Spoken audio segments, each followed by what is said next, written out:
We only have 2 lands here, but this is a fine hand. The Geth's Verdict is a little bit awkward. It makes me want to go get Swamp with the Ash Barrens, where I should be getting Forest for the Weather the Storm, but we will keep this. We'll play Swamp first, and I'll probably end up getting second Swamp, and just waiting to find green mana later. I will need the secondary green for the Defile and for the Geth's Verdict.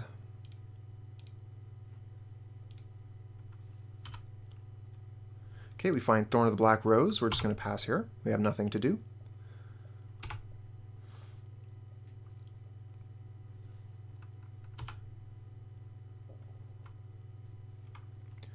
We're going to have to be quite careful about how we perform our stops. Okay, here's an Augur of Bolas.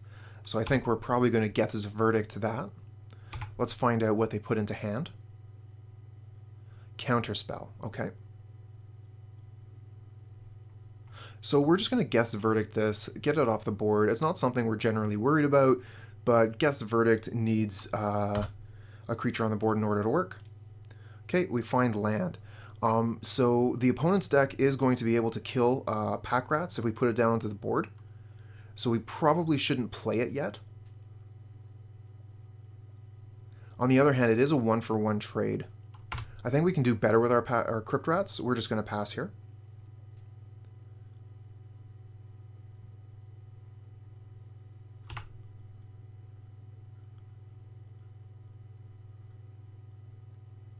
Opponent has got some very nice lands. Some of the new full arts. They look very nice.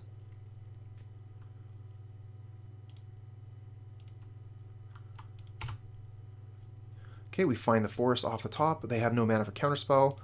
We're going to play Thorn here and try and keep the Monarch.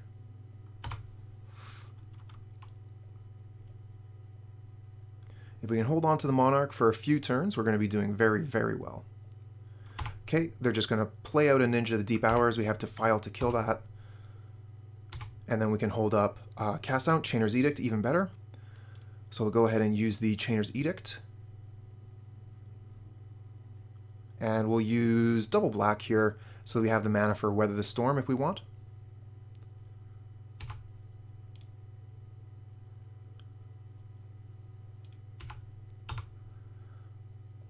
So if the opponent plays 2 or 3 spells here, we can Weather the Storm. Looks like they're just going to play 1 spell, Thorn of the Black Rose, take the Monarch back. Okay, we can Chainer's Edict that on our turn and take the Monarch back again. So we won't bother casting any spells here.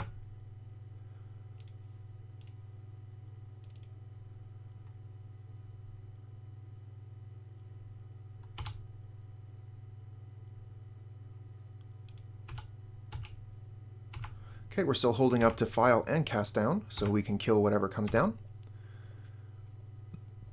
And we draw Bojuka Bog off the top so we can clear out their graveyard. Okay, Fairy Seer, that's going to be good for Crypt Rats here, but they have Counterspell up, so we're going to have to keep that in mind. We could Defile it, try and get it off the board if they move to our end step, potentially taking a Counterspell out of their hand. And then if they have Spellstutter Sprite, then we can Crypt Rats. Okay, no, they just hit 6. Wonderful. We'll Bojuka Bog. Clear out their graveyard.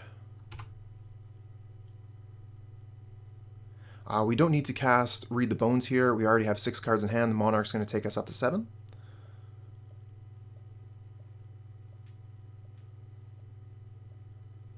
Trying to keep the clock as close as possible here. But opponent is playing a little bit faster than us. They could have quite a bit more experience with Dimir than we do with Golgari. Definitely possible. No cast here. They have Counterspell up. We're just going to keep getting the advantage through the Monarch. Okay, here's a Spellstutter Sprite.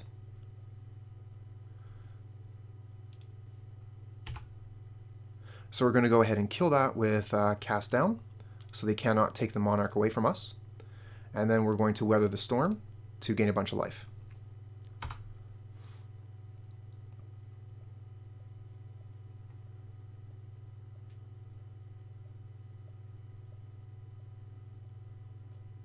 Pretty nice that we were able to get rid of a Spell Stutter Sprite, 1 for 1. Find that Spell Stutter Sprite is not nearly as good against Golgari control as that it is against many other decks that I've played. We're playing quite a few spells with converted mana costs of 3.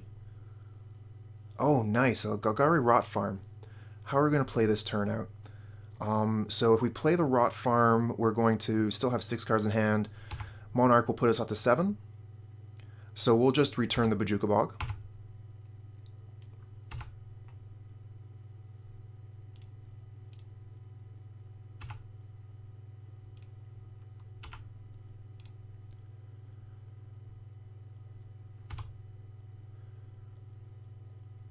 Now, if they have another Spell Stutter Sprite here, we actually don't have instant speed removal for it, so they'll be able to sneak it in and be able to take the Monarch away from us.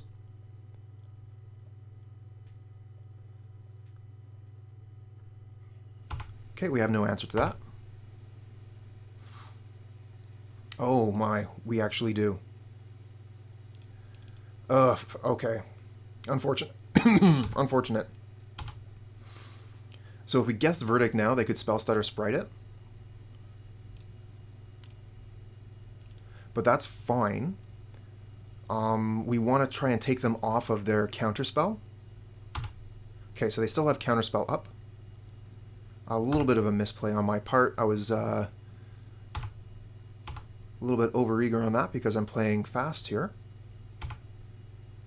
So they do manage to take the Monarch, and they have counterspell up. We still have a ton of life. It's going to be a little bit of a difficulty for them to take that life points down. Let's see here. How are we going to play through this?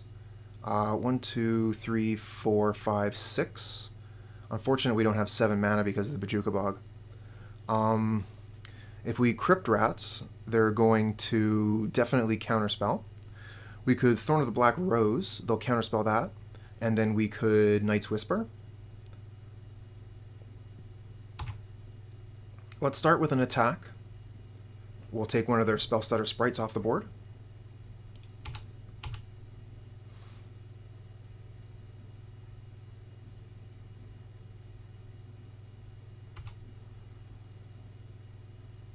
We'll play Night's Whisper. See if that draws out a counterspell.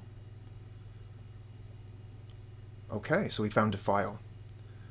We'll play the... Do we play the Defile first here?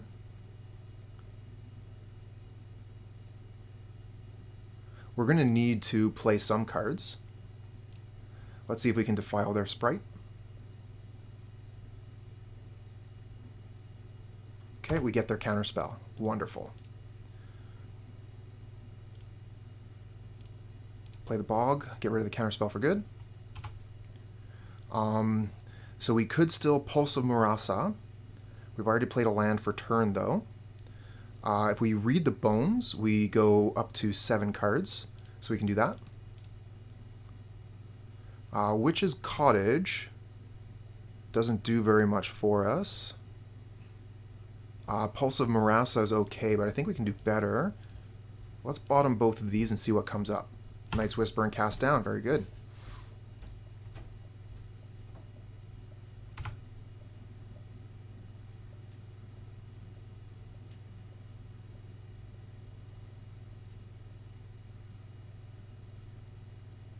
Okay, so we have no mana up, we have no plays here. We're going to hit 6 so that we don't use any of our clock during the opponent's turn here. Okay, they're attacking with Spell Stutter Sprite. They probably have a Ninja.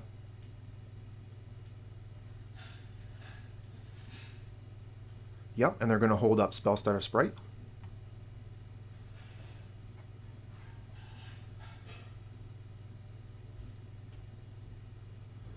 What are they going to do with that mana? Okay, that makes more sense. Our Crypt Rats are going to be quite good here, and they have to discard a card. Okay, so Bonder's Ornament. If we go 1, 2, 3, Bonder's Ornament, then we have 1, 2, 3, 4, 5 mana left, so we could still Crypt Rats for 2, I think.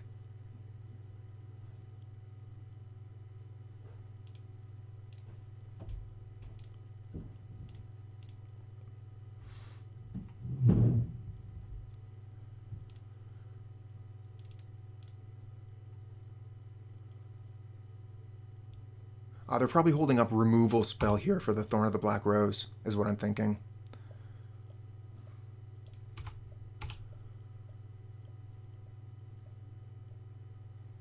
Yeah, that's what it is. Echoing Decay. That's fine. It means our Thorn of the Black Rose doesn't do any damage, but we don't actually lose the Thorn here. And we're holding up 2 mana, so let's go ahead and cast down the Knight right now.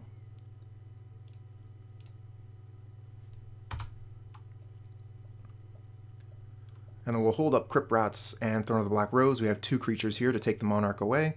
Crypt Rats, very good against the opponent. 1 for 1 at the very least, but probably better than that.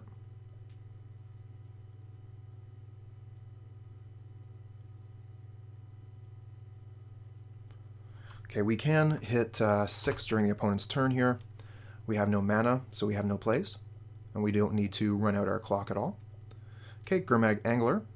We don't have an answer for that, except for the Chainer's Edict. So we could Edict that into like a counterspell or something. And then we could attack with both. 1, 2, 3, 4, 5, 6, 7, 8 mana.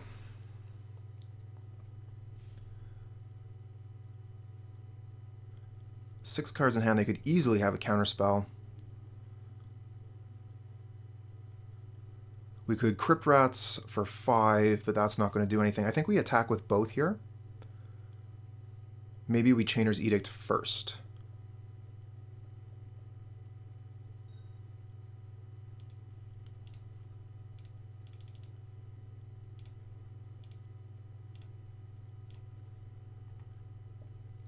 They'll need an actual counterspell for that, or Prohibit. Spellstutter Sprite will not do.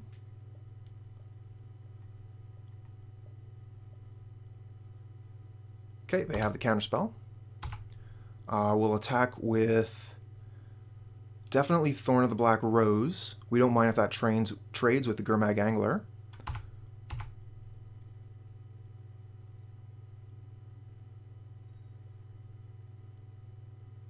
Okay, we get to take the Monarch back. Nice. And we currently have Crypt Rats to chump the Angler, so we get to keep the Monarch, unless they remove the Crypt Rats from play.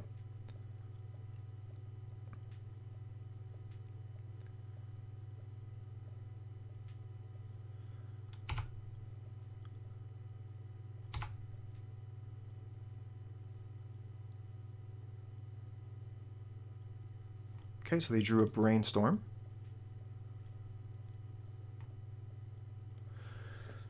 Now, I'm not sure that I'm going to want to use the Crypt Rats to chump that Angler.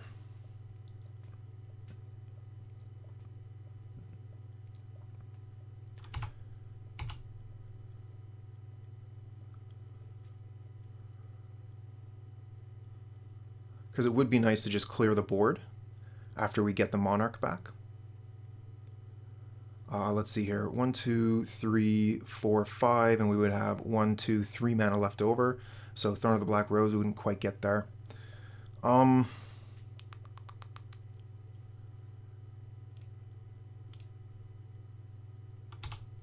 Let's hold on to the Monarch.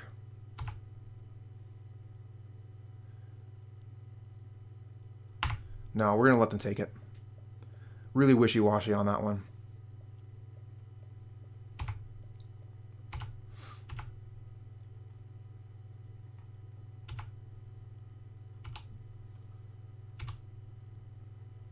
Okay, we get a Chainer's Edict off the top. Unfortunate that the Crypt Rats, in order to kill the Augur of Bolas, has to kill our Thorn of the Black Rose as well. Okay, let's start with an Edict. If it doesn't get countered, we can attack with the Crypt Rats and potentially take the Monarch away. We do have to remember they do have a Spellstutter Sprite in hand, so they could Spellstutter Sprite and block the Crypt Rats. We wouldn't want that, so we should probably still attack with both. And we might have a tasty Weather the Storm this turn as well.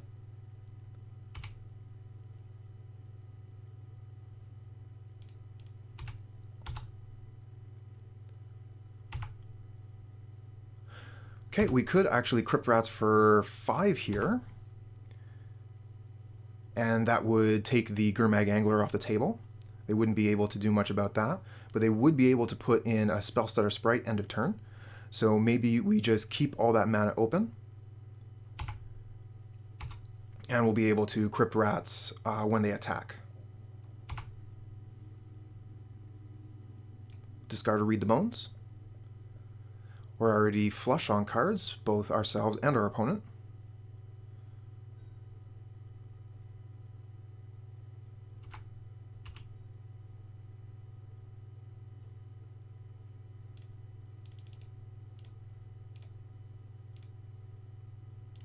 Okay, Crypt Rats for 5. And we get to keep the Monarch. Oh, no we don't. They play a Thorn.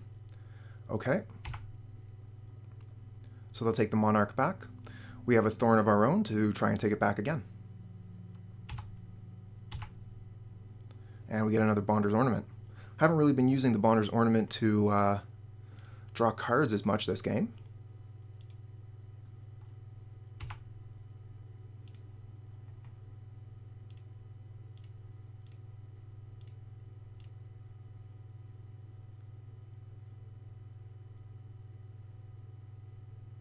Okay, they have the 3rd counterspell. So we could Pulse of Murasa and get the thing back. Or we could Night's Whisper, Weather the Storm.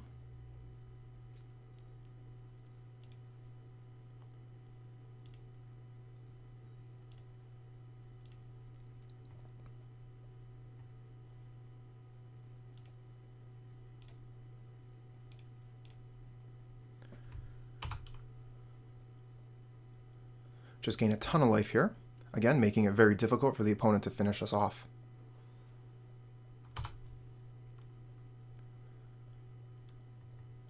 And we'll have a Durress on this upcoming turn to be able to take a peek at what's going on. Oh, Ninja for the Assassin. Very nice play from the opponent. Problem with Durress is they will be able to Spell Stutter Sprite it.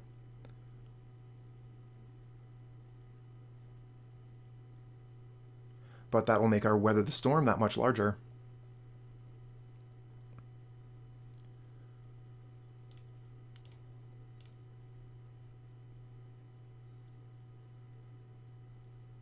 I'm expecting to see, yep, the Spell Stutter Sprite.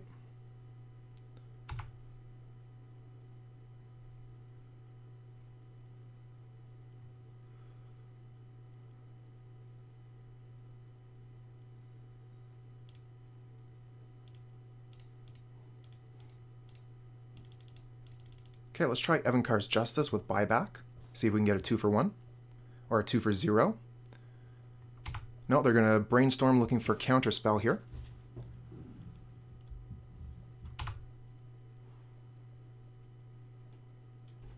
Oh, they found it. Okay, so that's all their counterspells. We're going to Bojuka Bog. Get rid of their graveyard here. Slight mistake. That means that we can no longer Weather the Storm. That was part of my plan for this turn.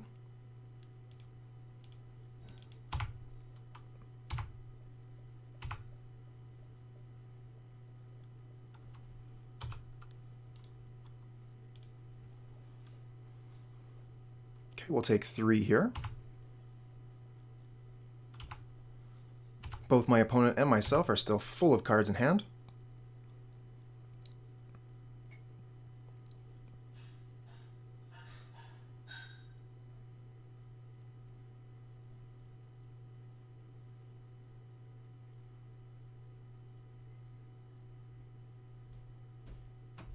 Okay, they play another island here, so they no longer have to worry about discarding.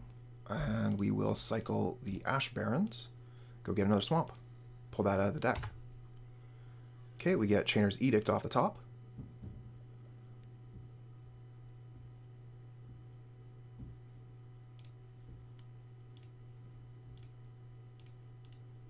We'll lead with that. They'll probably have a Spell Stutter Sprite for it. And while that Sprite is on the stack, we'll Pulse of Murasa for Crypt Rats.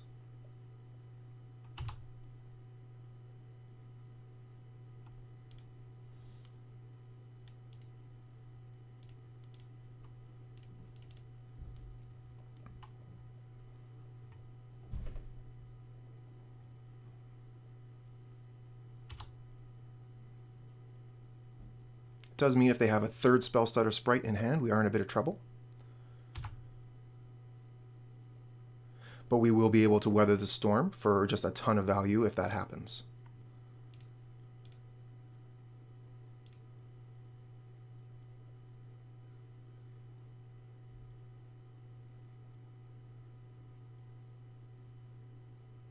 Oh, okay. That's not something I expect to see. Let's weather the storm.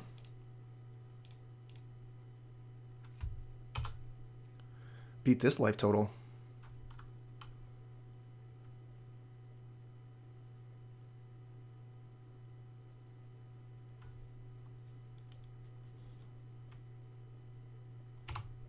Okay, we have run out of cards here, but Bonder's Ornament is going to be able to catch us up. Give it time. Which we might not have any. We're going to be taking 4 a turn. It's going to take 10 turns. So they do have 11 turns. But actually, they won't have 11 turns because of Ninja, the Deep Hour, and the Monarch.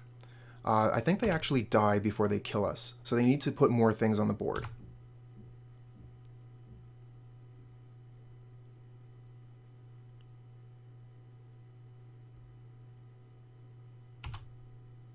Okay, so I got a bunch of things on the board. And we find Durress. Okay, we'll start with that. See what's left in their hand. We've already taken, I believe, their last counterspell. Pretty sure all 4 are in exile. Okay, they have Cast Down and Agony Warp. They also have Snuff Out, but that's a dead card, and Fairy Seer. I guess we'll take the Cast Down here. And then we have Chainer's Edict, or we could Read the Bones. 1, 2, 3, 4, 5, 6, 7, 8, 9, 10. So we can actually do both. We'll start with Read the Bones. Okay, we'll get Pulse of Murasa for sure. Durress is no-go. Okay, so we have 1, 2, 3, 1, 2, 3, and then 1 more. And they could Agony Warp the rats if we do that. So we could just go ahead and put the rats into our hand. And then we'll have not quite enough mana to activate the Ornament, unfortunately.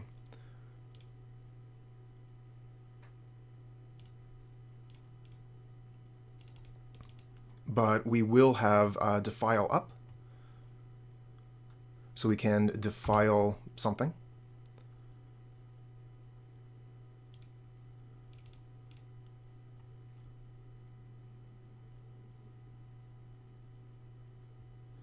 We want them to keep drawing cards with the Ninja, so maybe we'll Defile one of their spell stutter sprites.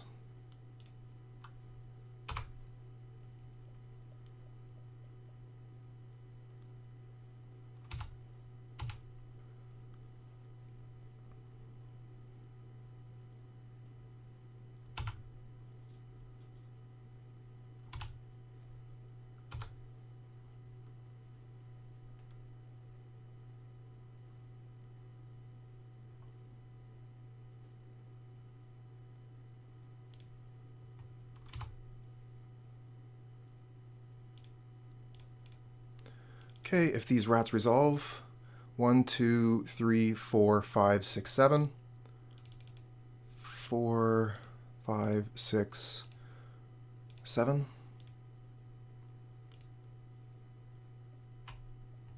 And we win game 1. How about that? Okay, so we're playing against Control. We're going to want to bring in Dimir Guildmage, Feldon's Cane.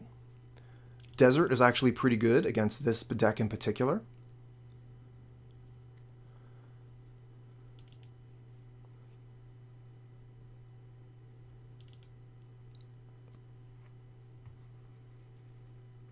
The verdicts aren't going to be quite as good, so we're going to take out the Geth's Verdict. Weather the Storm isn't as important in this matchup as it is in others, so I don't mind taking one of those out. Now, we could also bring in Spellbomb, but realistically, that's more for Tron and Familiars. Dimir only really gets value out of the graveyard from Gurmag Angler, so we're not going to bother with the spell bombs here.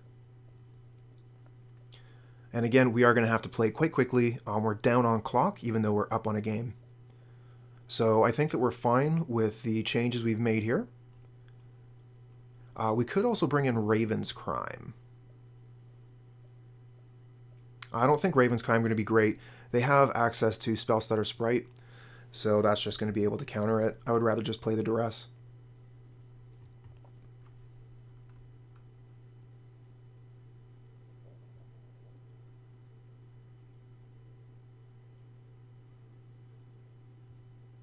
Okay, opponent's taking a moment here to look at their hand and make a decision. That's good for us.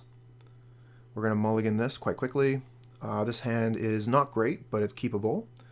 We'll keep this and we'll put the, I believe, the Pulse of Murasa back. Not a great hand, though.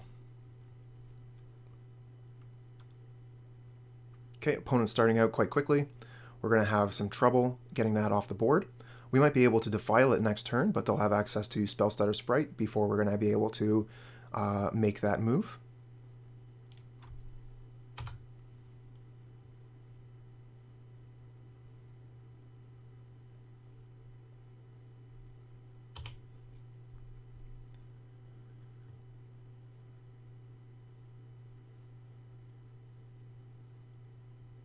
Okay, they are making a move here, so we'll defile the Fairy Seer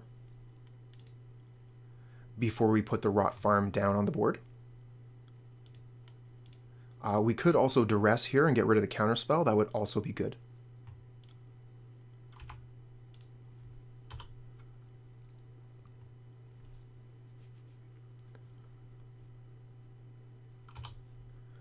Okay, Ash Barrens for their second island, holding up counterspell, I imagine. We could just throw it a Chainer's Edict, see if that grabs it. Oh, Ash Barrens. Okay, cool. So we probably Ash Barrens and maybe Chainer's Edict.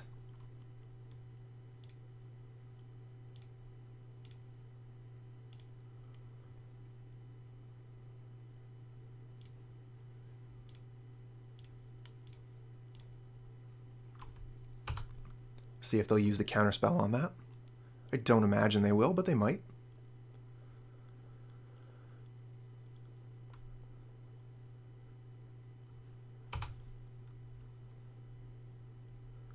Okay, oh, Stormbound Geist. Very good card from the opponent. That's going to be very difficult for us to deal with. Let's see here. We're going to start with a Durress.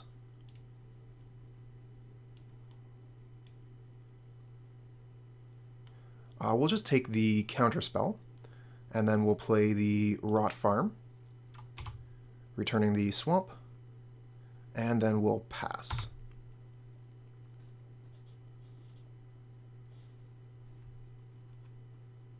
We do have access to Weather the Storm here. If they play 3 spells this turn, we would feel pretty good about casting it. But they're probably going to leave up mana for counter magic. They could have a Spell Stutter Sprite here. They absolutely, definitely do. Okay, they're brainstorming, probably looking for another land here. Although we saw an island.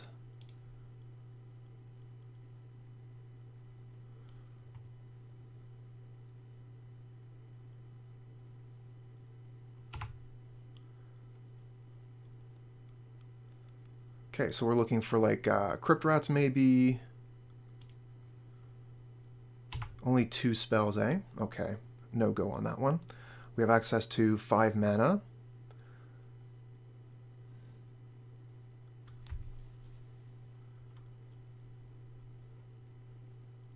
We could Thorn and go back and forth on it. But they have the cast down for the Thorn of the Rose, so they just hold on to it. Maybe we Chainer's Edict, get rid of half of the Geist. That doesn't seem very good. Probably best to Pulse of Murasa for the Ash Barrens. We'll just play the Witch's Cottage tapped and pass.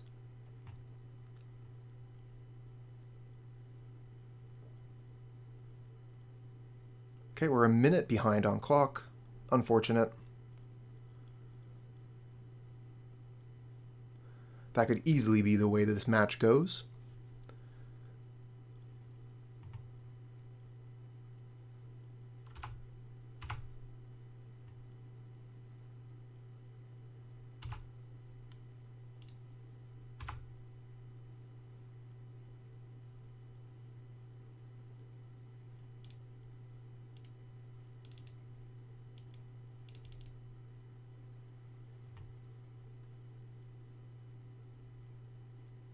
Oh, they're going to dispel the Pulse of Murasa. Okay, opponent, you got it.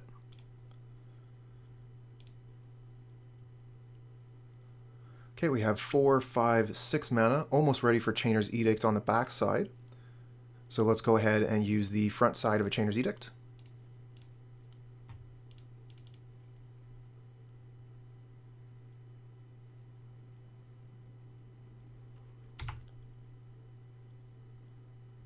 And we'll pass.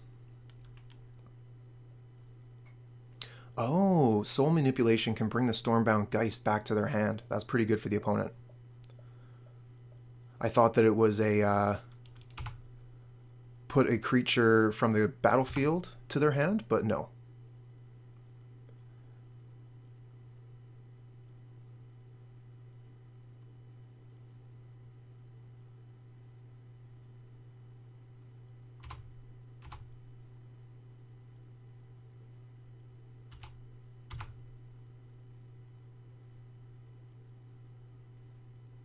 Okay, it looks like they have a ninja here.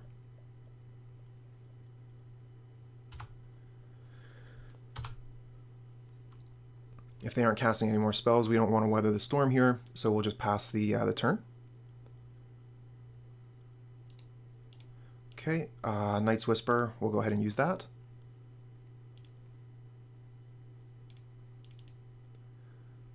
Hey, thanks, Cable Lad. Pauper is probably my favorite format in the whole world. It's what got me back into Magic. Okay, Weather the Storm isn't going to be too good here, but this is pretty much our last opportunity to cast it.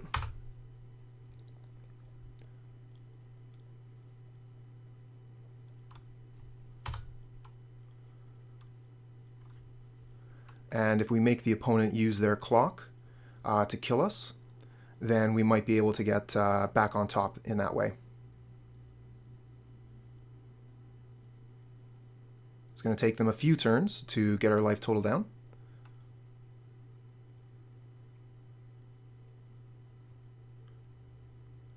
We'll probably just cast the Thorn of the Black Rose here.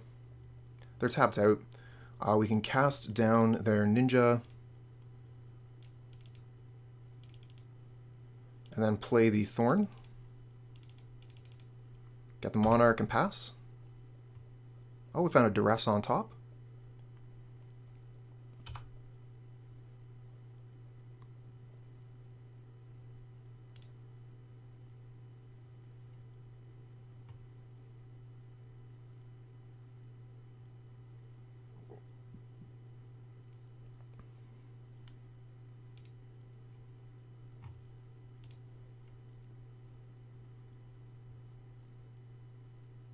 Okay, so we caught up on clock. That was one of the things that we were looking to do. And we found Crypt Rats on top. So that's going to be 1, 2, 3, 4, which just barely doesn't kill the Gurmag Angler.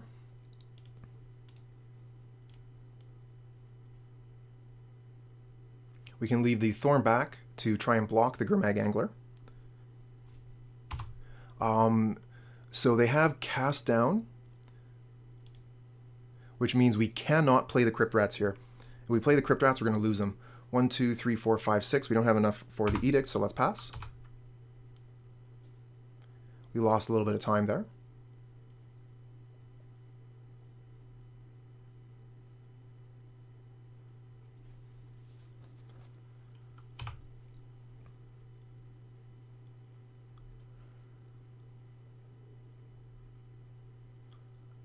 And if I'm playing a little bit quickly or making any mistakes here, I'm just trying to get through this game with as much time left on our clock as possible.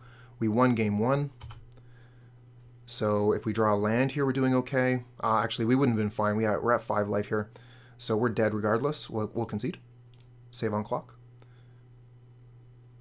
And the time is basically equal going into the third game of the match. Don't think I want to make any changes here. So we're just going to go ahead and submit right away.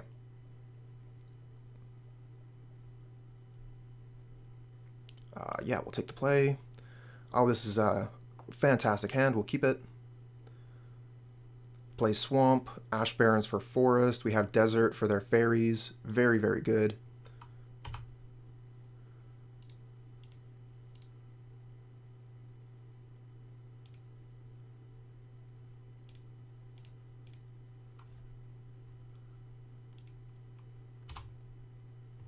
Okay, we get Golgari Rot Farm off the top. We can play the Rot Farm here. Stay at 7 cards.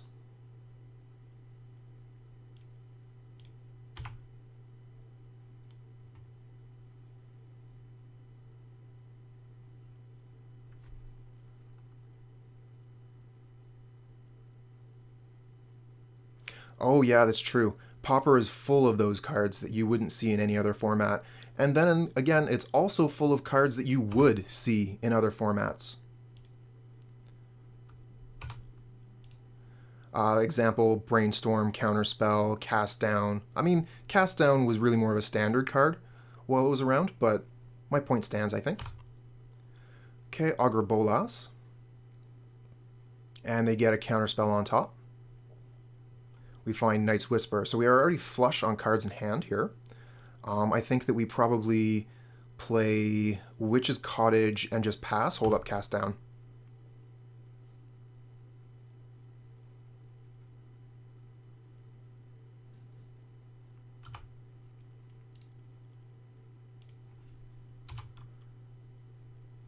Oh, did we just go through our main step? That's okay, we have our second main here. So they have a handful of cards here. We can start with Durress. And if they Spellstutter Sprite the Durress, we can cast down the Sprite.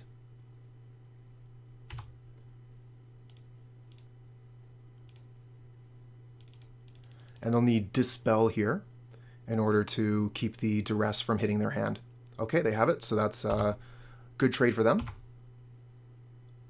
And we've already played our land, so we cannot play the Desert. Unfortunate.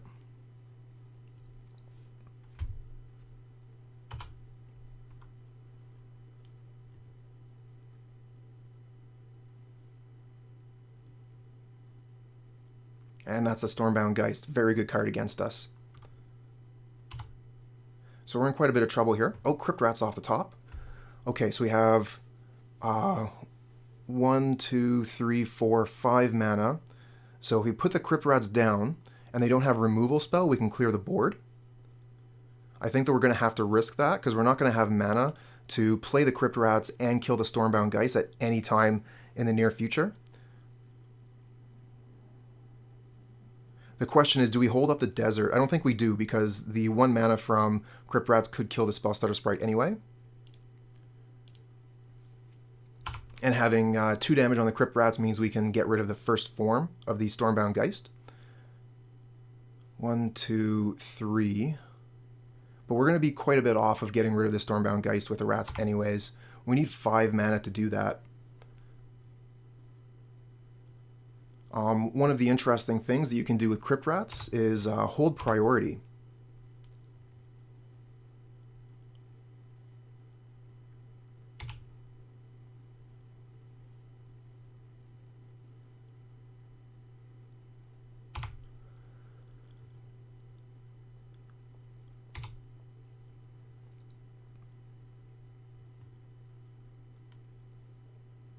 So if you hold a priority, you can do 3 damage with Crypt Rats.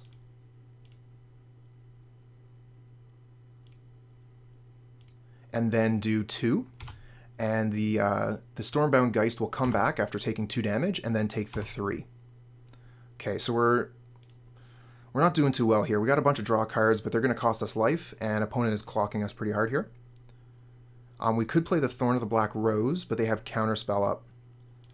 Let's start with a Night's Whisper, I think.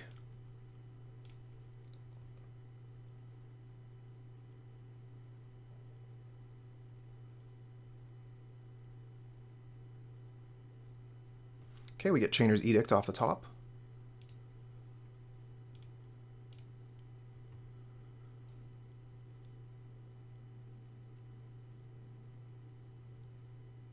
Okay, so we got one of their critters, and we'll pass back.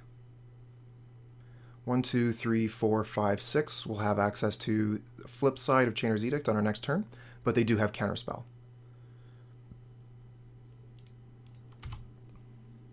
Okay, and they have a spare body to take the damage. We've been missing out on our life gain cards this game, so we haven't been able to have a nice fat life total, which is what we normally do. So opponent's been able to put on quite a bit of pressure here. Okay, we get another Crypt Rats off the top. They're going to have the counterspell for that.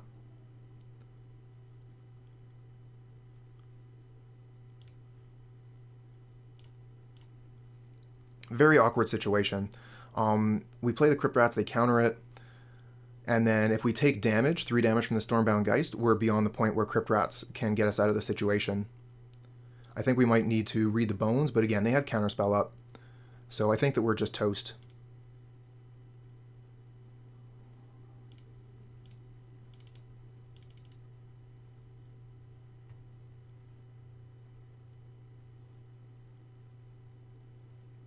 So yeah, I think that we make them counterspell the Crypt Rats, and then we'll just play Thorn.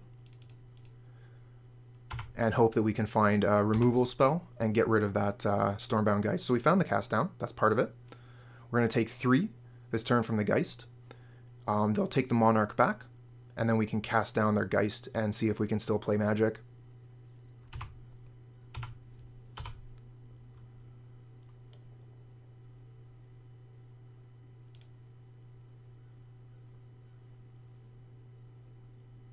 Oh, are they switching that out with a Ninja? That's pretty good play from the opponent. And they're going to be able to put it back onto the board here.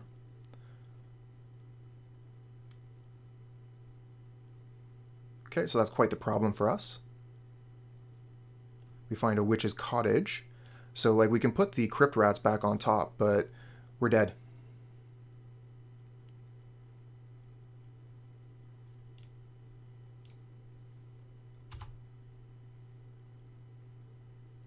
Suppose we could try and cast down the Stormbound Geist in response to their attack.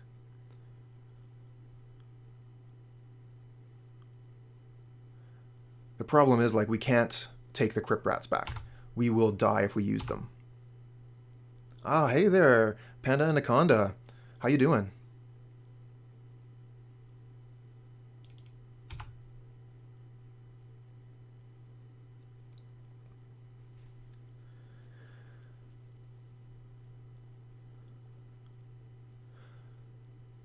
Sounds like a vampire with vigilance.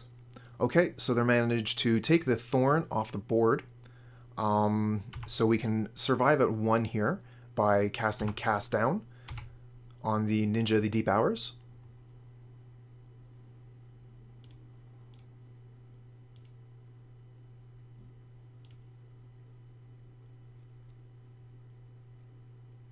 Okay, that works. So we go to 1 here. 2 cards in our hand are dead.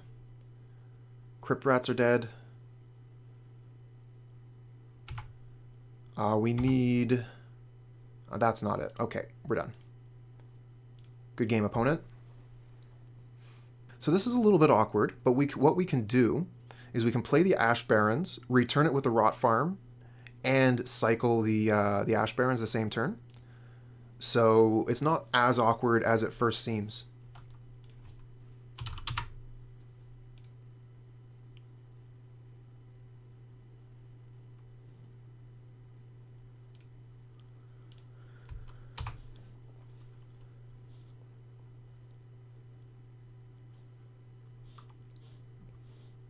Okay, basic mountain, that's scary.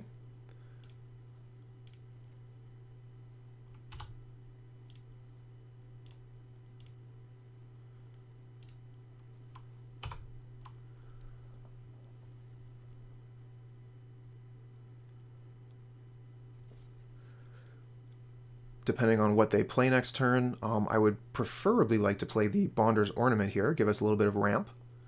Okay, yeah, we'll definitely play the Bonder's Ornament. Evincar's Justice is going to be great versus Squadron Hawk. And we get a Durress, so we can go ahead and use that as well.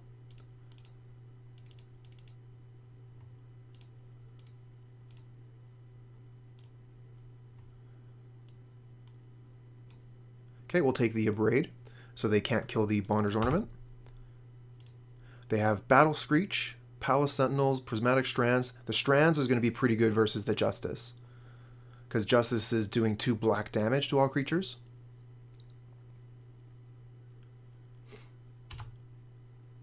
So what we got here, another Squadron Hawk? Yeah.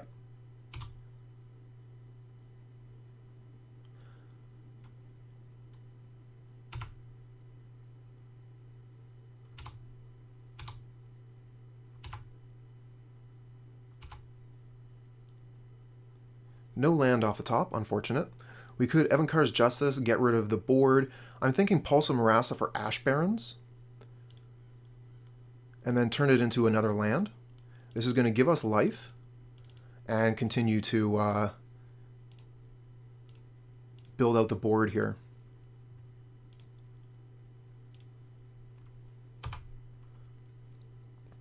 We're going to have a turn pretty soon where we weather the storm for a bunch, but they're not doing a ton of damage right now.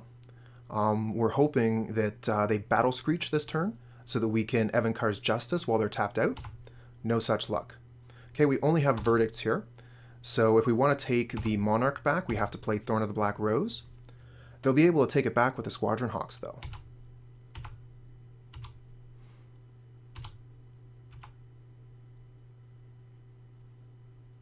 Okay, no land again, but Crypt Rats is quite nice. We have Crypt Rats for 2 available. We could Evincar's Justice, but that doesn't get rid of the Palace Sentinels. I'm still thinking Thorn might be the best play. Although playing the Crypt Rats is pretty close.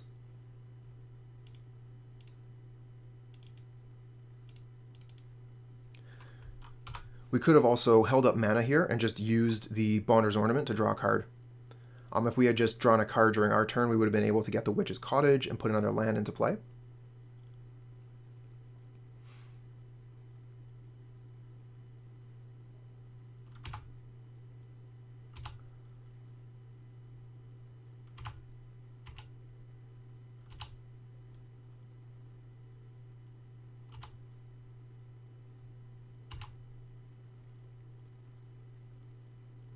Okay, here's the Battle Screech, and they're tapped out.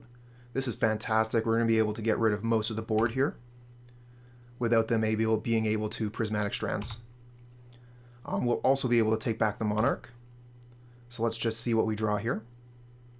Swamp, please? No. Okay. So we have 1, 2, 3, 4, 5 mana. Witch's Cottage comes into play tapped.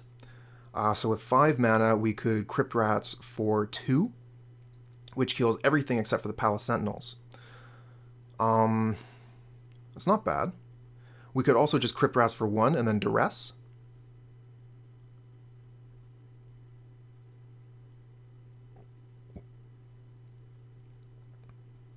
Just hold on to that Evincar's Justice for a minute.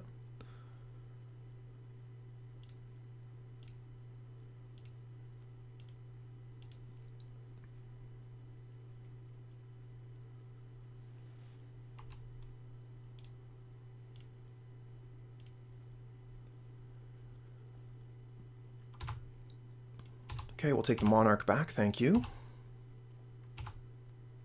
And now we'll Durress.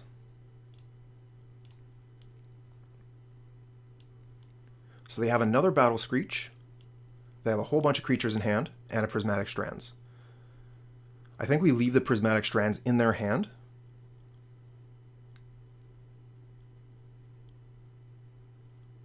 So that it's more difficult for them to cast it.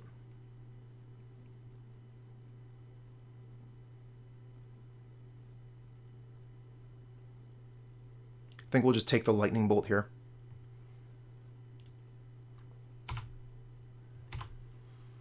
And we get a Defile off the top. So we have 3 swamps, so Defile isn't quite enough to take care of the Palace Sentinels yet.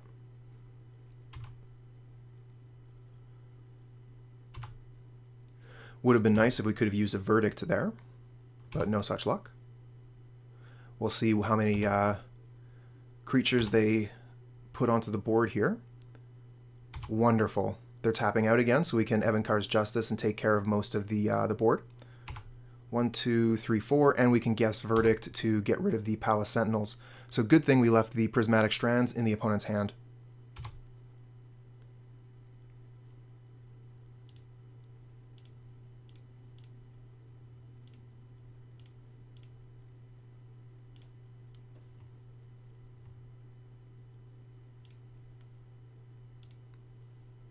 Cancel that, use the Edict instead of the Verdict.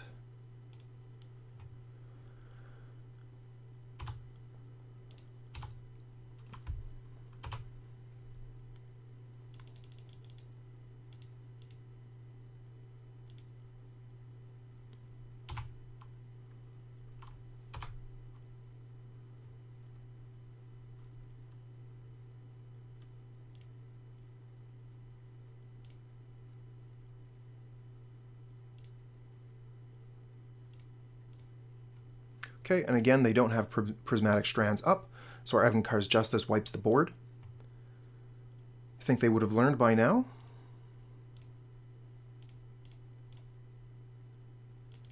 Too bad, we're just 1 mana off of buying it back. Okay, we could Weather the Storm, but it doesn't seem like there's much value in that this turn. We'll just hold up double Defile, or Geth's Verdict. Opponent still has 5 cards in hand, so this game is nowhere near over yet. Okay, we'll Geth's Verdict now. Get rid of their Seeker of the Way.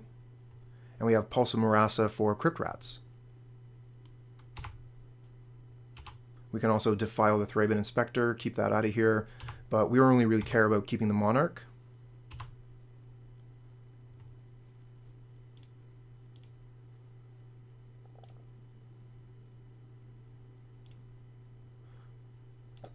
One, 2, 3, 4, 5, 6. So next turn we'll have access to Chainer's Edict out of the graveyard. I don't mind defiling that right now. Get it off the board. We'll attack. And we have 4 mana left, so we'll just keep that up for the Bonder's Ornament.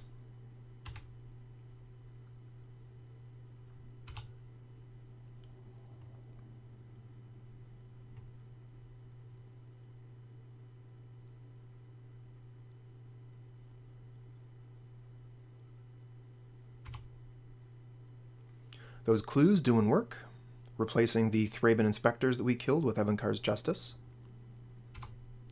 So they're back up to 6 cards in hand. Okay, they're killing the Thorn. It is what it is.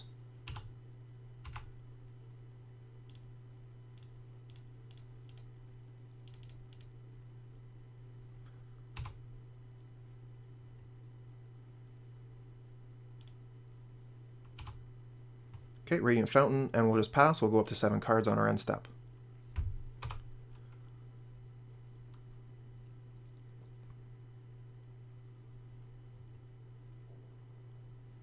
Okay, Battle Screech.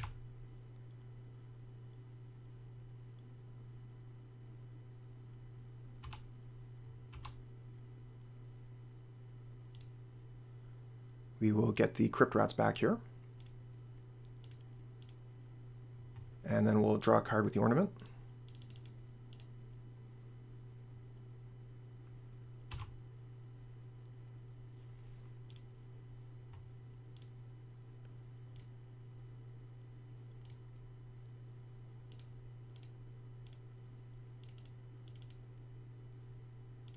Okay, let's play the Crypt Rats out.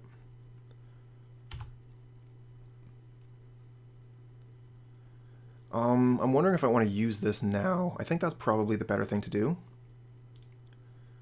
Just get the birds off the board. And then we still have enough mana for Bonder's Ornament.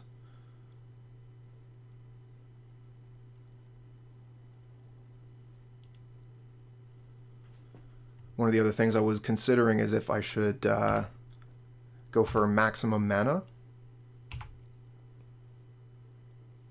get rid of Read the Bones. We already have enough cards in hand. What I was thinking is I could tap all my mana to do maximum damage with Crypt Rats. They're only at 10 life here, so a couple of Crypt Rat activations will kill them. We do have to remember they do have Prismatic Strands in hand.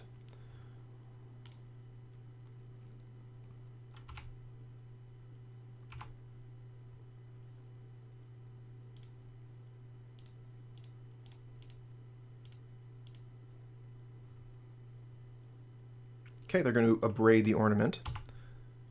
So no more card advantage that way, but we still have the Monarch. And because they did it in response to the activation, we actually don't get the card. That's interesting.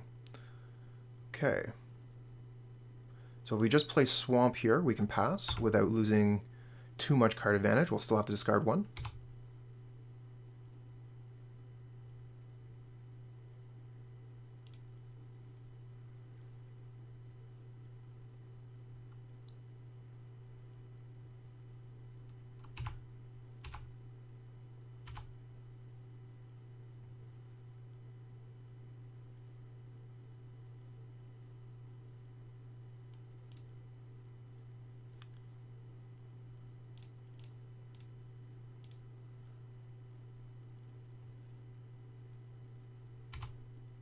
Okay, we're going to use the Golgari Rot Farm to return the Witch's Cottage to hand. And then we're going to Weather the Storm so that we don't have to discard any cards this turn.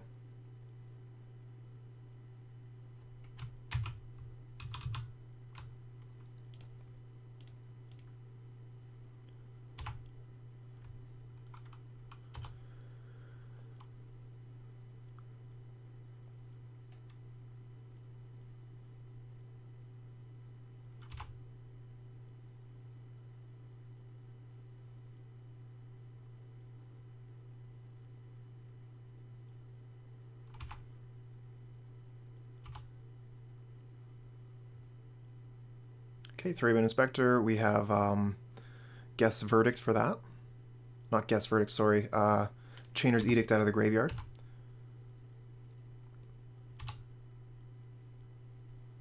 And we get a Durress.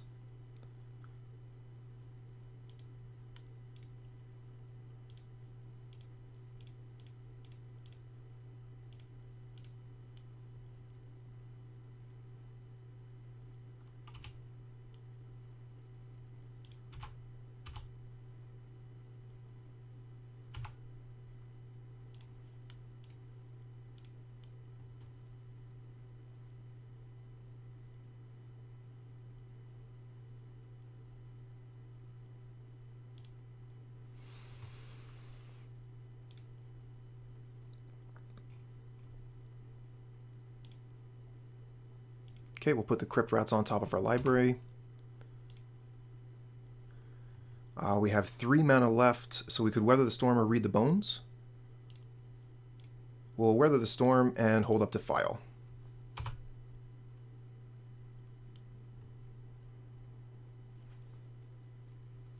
So one of the interesting things about Prismatic Strands is it prevents all damage. So if we play the Crypt Rats, if they Prismatic Strands, they're not going to, or rather the Crypt Rats will still stick around.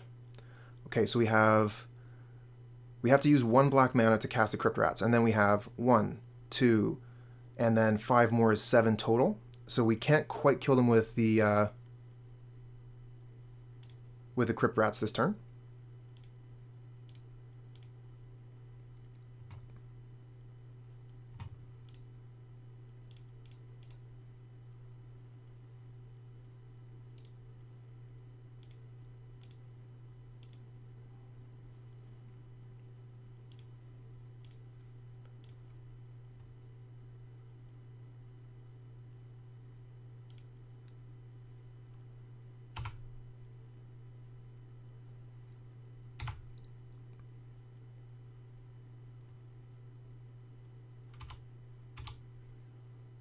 Okay, opponent's passing without playing their creature. We get another Night's Whisper.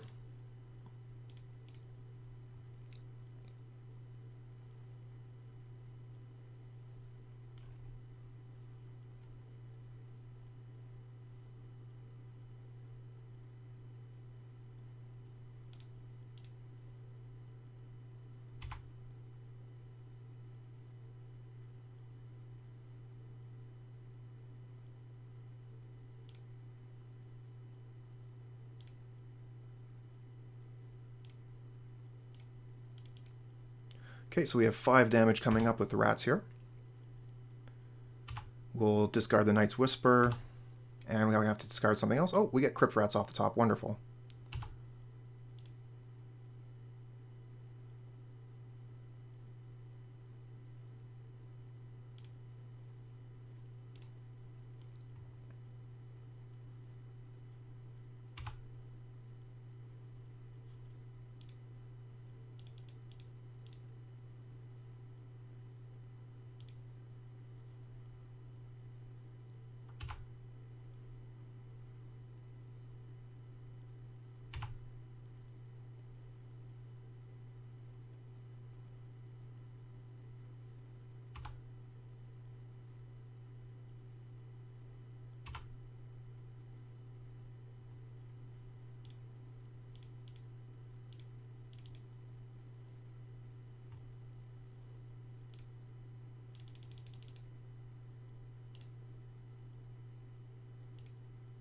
Okay, Crypt Rats for 6.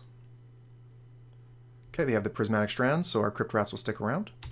We should have actually Geth's Verdict there, or cast down the Seeker of the Way. But our Crypt Rats will stick around this turn. And we can Witch's Cottage, another Crypt Rats on top of our deck.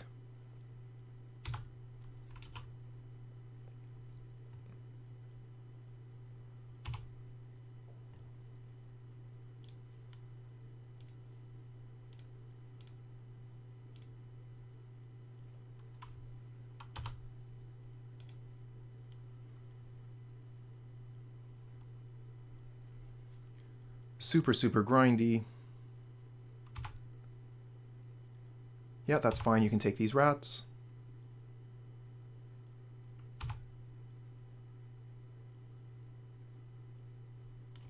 Okay, and they have another Prismatic Strands ready to go.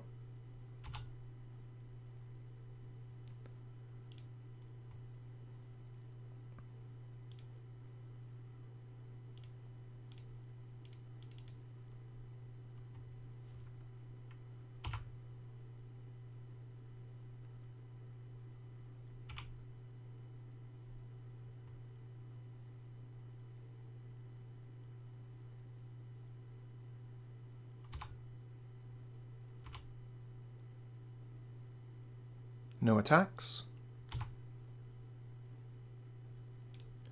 Okay, we have 1, 2, 3, 4, so we can do 5 twice.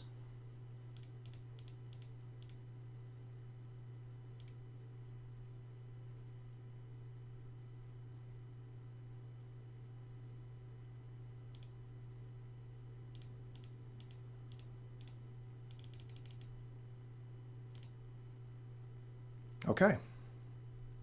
Got their game 1. Used half the time on our clock in order to do it. So how are we going to play against this deck? I think the Desert seems quite good. They have a lot of X1s. Bojuka Bog is quite good as well. So we'll take out a couple of Rot Farms to make room for the Deserts. And one of the Swamps. We're going to want to keep most of our Weather the Storms here. It's going to be one of the ways that we stay in the match, but the Geth's Verdicts aren't going to be very good because of all the birds they keep playing. We could bring in some number of spellbomb. The opponent does play a lot of good targets for it.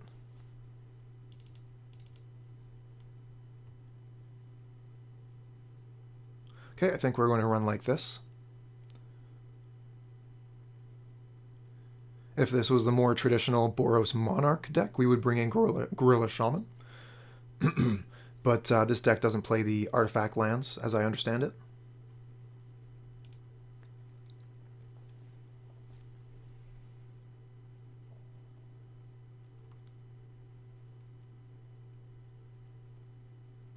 This kind of seems like the kind of deck that you would take to an F&M if you only want to play one game out of the match. The games take a while. They're very grindy. I mean, we've already been streaming for over an hour, and we're still in match 2.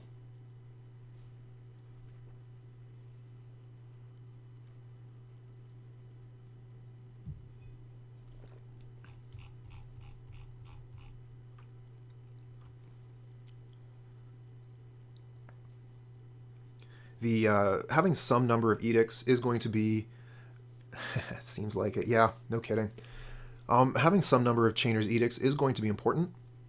The opponent is playing the Guardian of the Guild Pact, which has protection from mono-colored spells, or just monocolor. So we would not be able to kill it with Cast Down or Defile or Crypt Rats even. Our only answer to that card is an Edict. Okay, this hand is keepable. It's not great, but definitely keepable. We have Durress to start, we have Deserts to knock out their birds, and Edict, Read the Bones, Night's Whisper to stay in the game.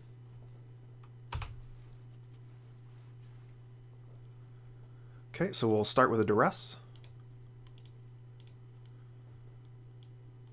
They have a pair of Faithless Looting and a Prismatic Strands. So we want to leave the Prismatic Strands in their hand, so they have to keep the mana open for it. So we'll just take one of the Faithless Lootings, pass back.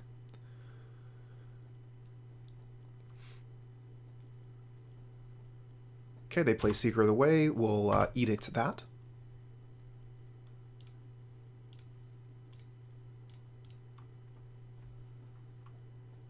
And then next turn, we'll Read the Bones. Try and find a green source for the Pulse of Murasa. Desert is a very interesting card. It works in a totally unique way. We have to wait until the end of the combat step, way over here, and then we can do damage to an attacking creature. 1 damage. So it will not prevent damage from an attack, but it will kill an attacker. Oh, Ash Barrens off the top. That's great. So we can Ash Barrens for Forest and then Night's Whisper.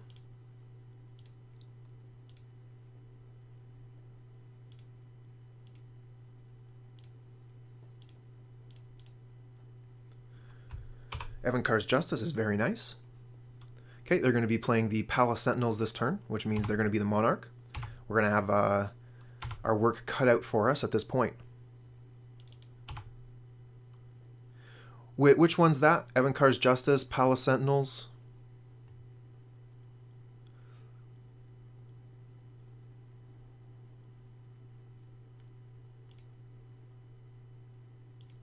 So we didn't see any removal when we looked at their hand.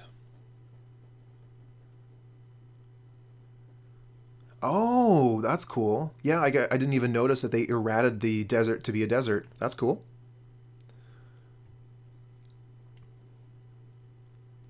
I don't like taking a lot of time for my turn here. I think 1, 2, 3, 4. So we cannot cast down and Read the Bones.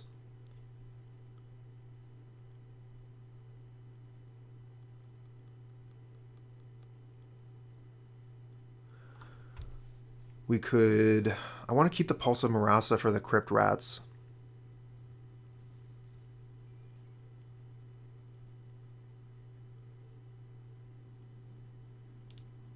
We'll play the other desert here.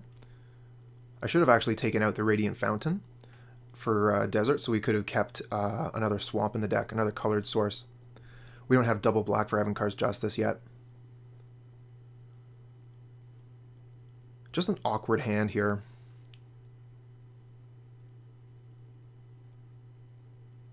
I kind of actually want a Pulse for the Ash Barrens, so I can get a second swamp.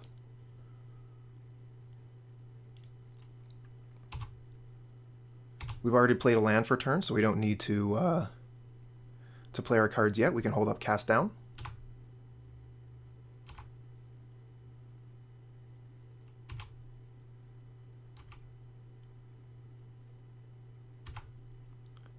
Okay, Squadron Hawk.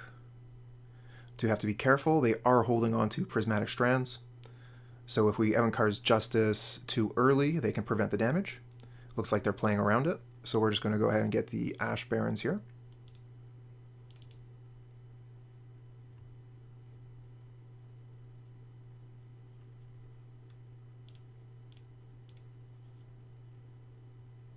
Go get Swamp. Pass the turn. Play said Swamp. Okay, we're not going to want Evincar's Justice yet. We could just Read the Bones and hold up Cast Down.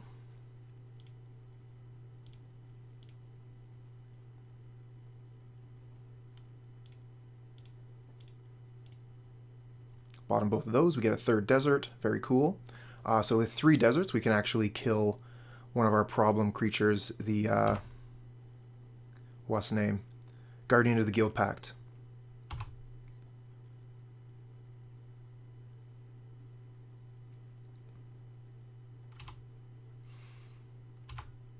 Are they going to attack with a Squadron Hawk? They do. Okay. So we'll take the damage, set a stop for end of combat, and kill their Hawk with the desert.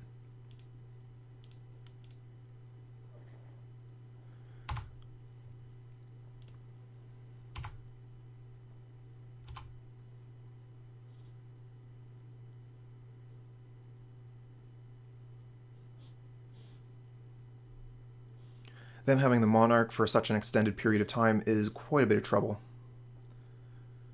But we haven't found a Thorn of the Black Rose yet to take it back.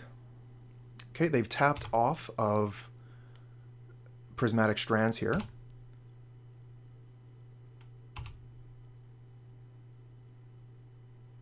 And we get Chainer's Edict. Okay, so 1, 2, 3, 4. We would still have 2 mana up. We cannot buy back the Evincar's Justice yet, but I want to cast it while we still have the chance. So we could Evincar's Justice and then Defile the Palace Sentinel, get the board out of here.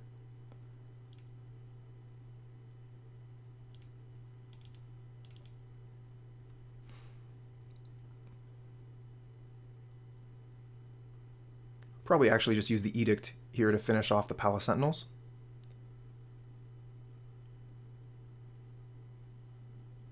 Still getting a 2 for 1 out of the Evincar's Justice. Not bad.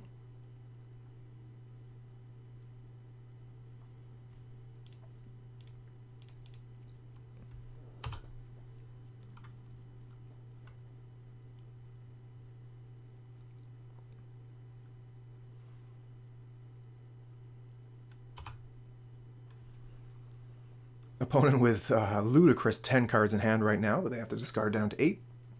Okay, that's more reasonable. But the Monarch there is just doing a ton of work for them. We haven't been able to take it back in any sense.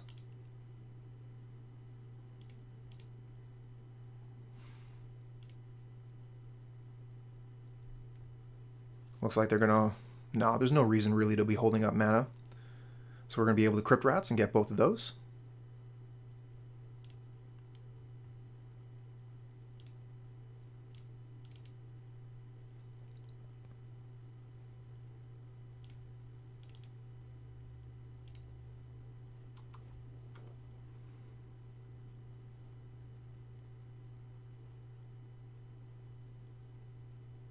And then we'll just go ahead and play the spellbomb.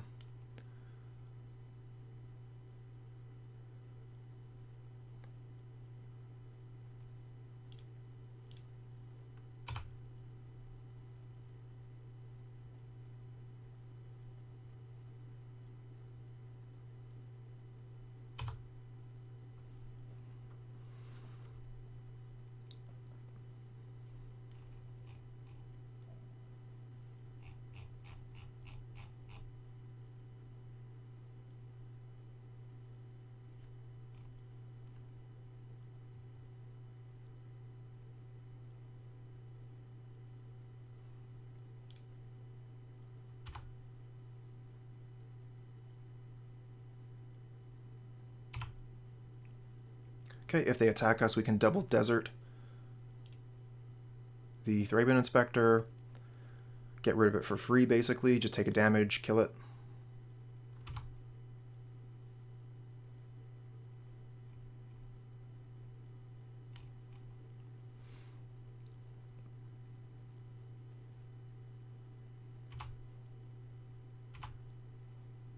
Okay, so they're presenting it to be killed, that's fine.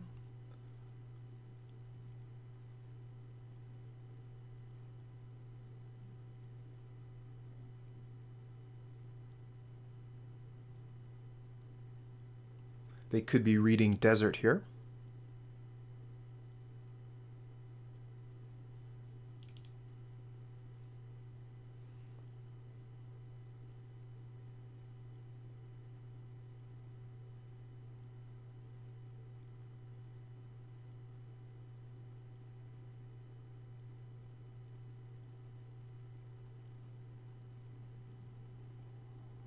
Unfortunately, we haven't been able to find any of our Thorns or Bonder's Ornaments, so we're way behind on card advantage, making it quite difficult to win this game. But if we can get them with a couple deserts, we have our Chainer's Edicts going, get a good spellbomb going, we have a chance.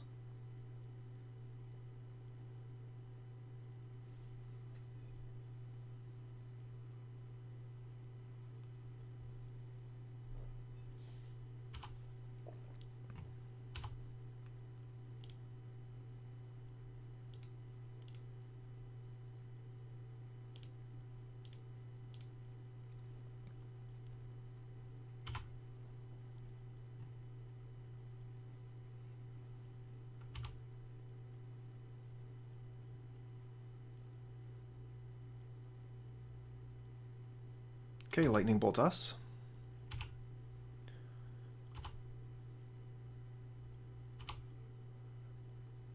Oh yeah, they could just have like a ton of burn in hand here. We're going to need to find some life gain, because they can burn us out.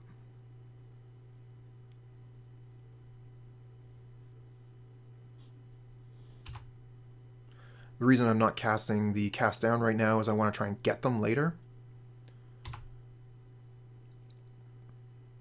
Oh, there's the Bonder's Ornament, finally.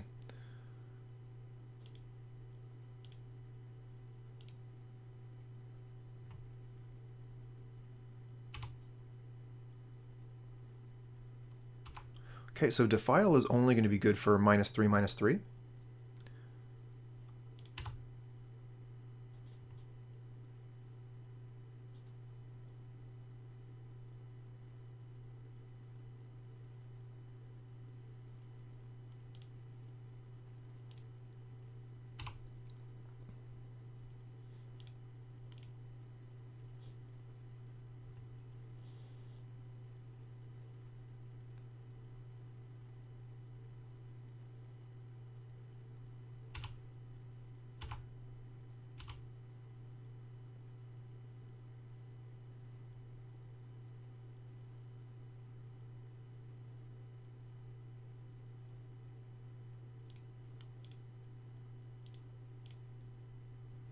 Okay, we'll cast down here. Effectively getting the Rally the Peasants. We are going to be bolted. We are going to lose our Bonder's Ornament. And we're pretty much out of cards in hand here. So we're just going to go ahead and use the Spellbomb now. We're going to be able to get the Faithless Looting and the Rally the Peasants.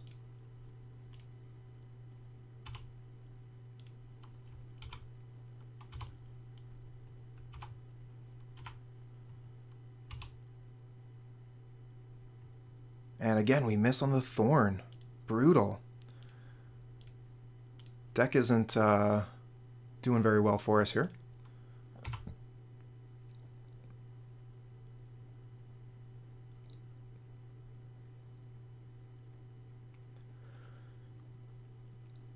And opponent still has 20 cards in their library, so they could easily get out of this. Deserts would be nice for their birds, though. Okay, Firebolt, we're almost dead.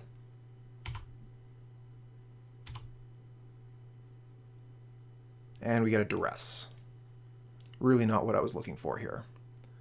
Would have liked to weather the storm. Okay, Shenanigans and Prismatic Strands. I don't know, I guess we'll get rid of Prismatic Strands here, I guess.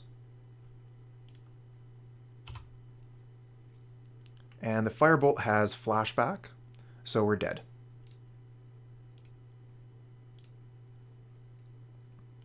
I suppose we could have drawn a Weather the Storm exactly off the top, but even then we were in quite a bit of trouble. I don't think I actually want to change anything about the list, though. Oh, right, there was one thing. I wanted to take out the Radiant Fountain and put in another swamp.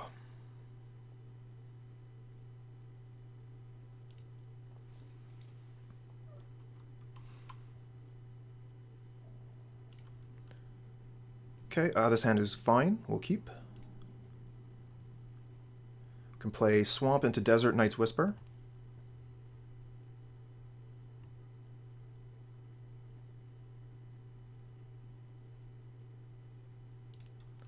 We like to try and hold on to the Bojuka Bog to be able to hit one of their flashback spells. Oh, the Ash Barrens is nice. Okay.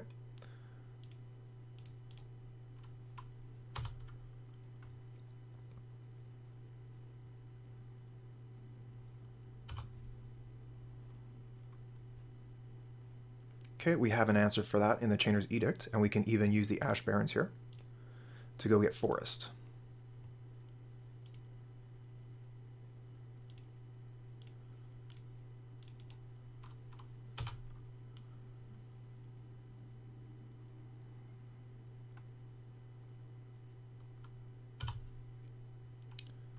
Okay, so they're a little bit caught on mana here. Let's go ahead and Defile the Seeker, and then we'll Night's Whisper.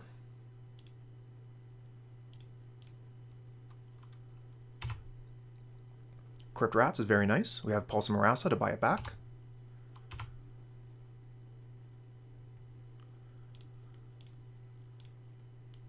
Let's see if we can get some of these flashback cards out of here. Oh yeah, we can get double Battle Screech. That's great.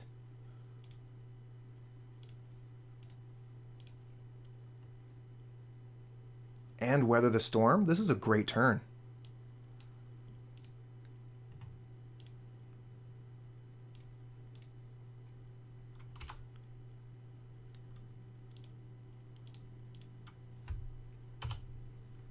Gain 9 life.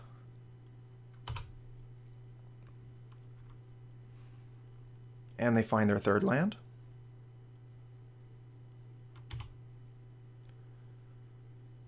Okay, Witch's Cottage. We do not have enough swamps yet for that. We could Pulse of Murasa the Ash Barrens for it, but I'd rather Pulse for the Crypt Rats. And we can hold up Crypt Rats for 2 here. Well, they have the Prismatic Strands, so we should probably just activate the Crypt Rats.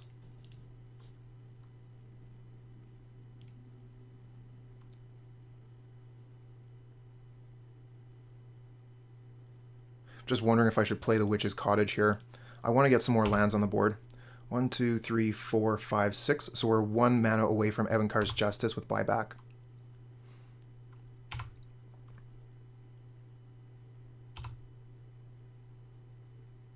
Chainer's Edict, cool. Let's Pulse of Murasa the Crypt Rats back.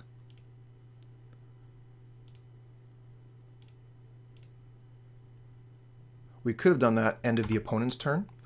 I have less than 5 minutes left on the clock, so I might not be playing perfectly here.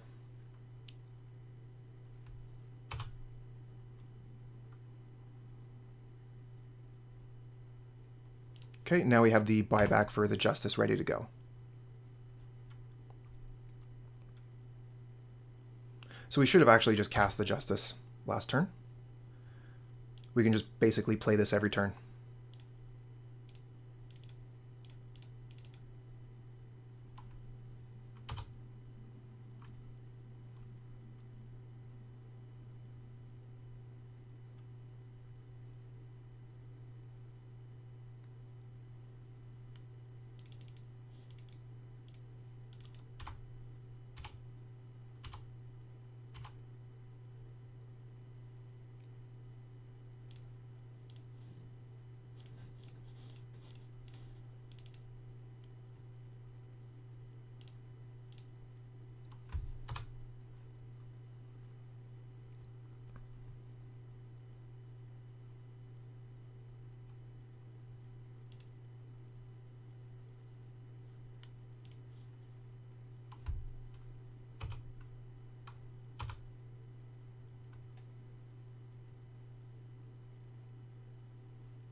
Yeah, so they can Prismatic Strands, prevent the damage.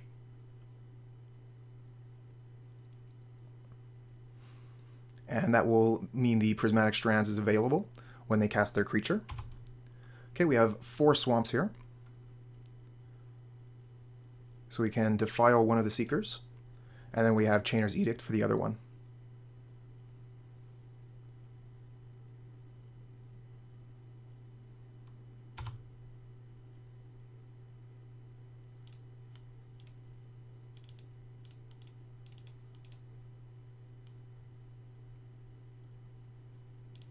Play the Rot Farm, get back the Witch's Cottage.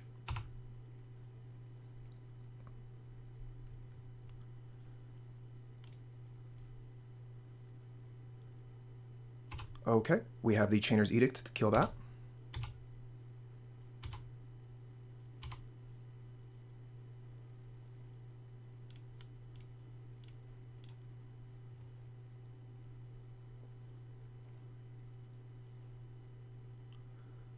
We do not have a Crypt Rats in the graveyard, so we aren't going to use the Witch's Cottage yet.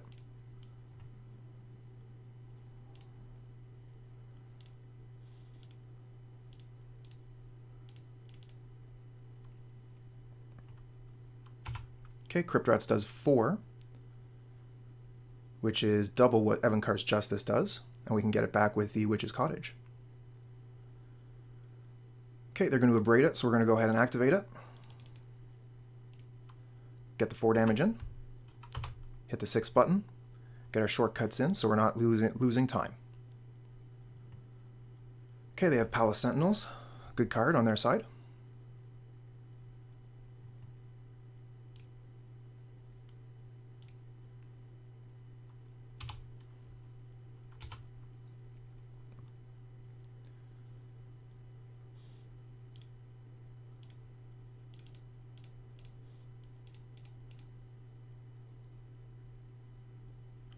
Now we could cast the Evincar's Justice again to get rid of the Palace Sentinels here, but I think I would rather just keep it so that we can keep on using it.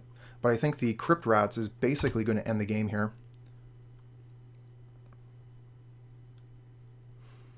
They could have... Oh, they have Prismatic Strands in the graveyard here, so we're going to have to be careful about that.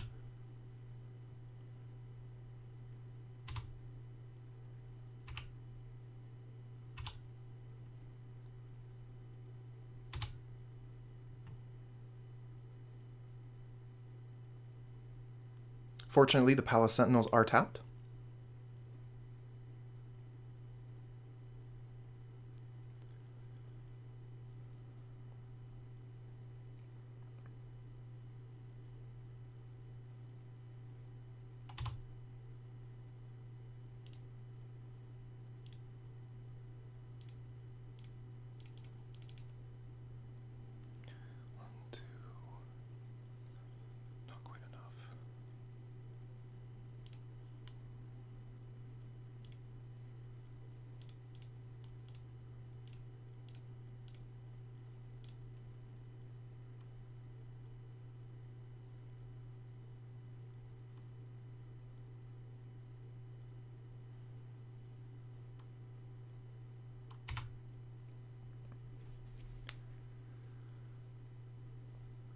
Okay, they have removal spell for Crypt Rats. We'll just go ahead and do 2 damage with it.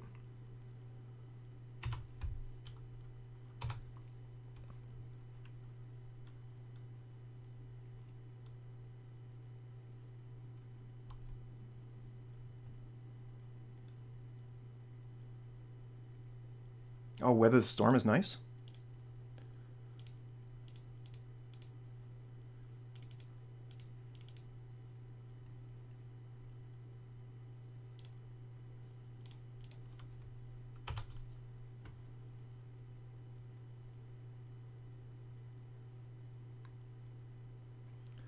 Now we could have cast Evincar's Justice a second time last turn, but that would have taken it out of our hand. We don't want that. We have 2 minutes left to finish the game. If we Evincar's Justice a few more times, we should have it.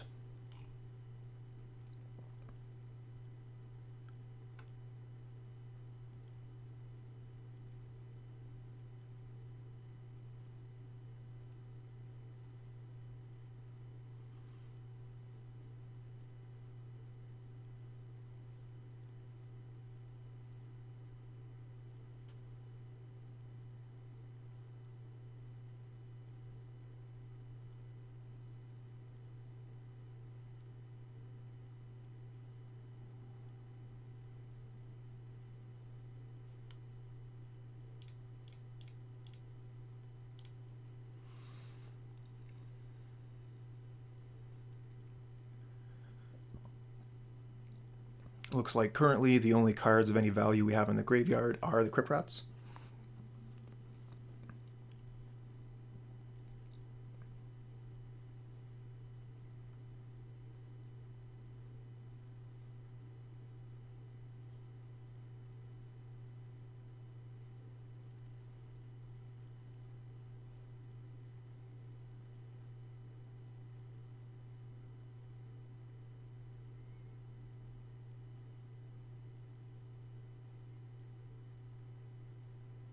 Okay, they are really digging for that, what's name?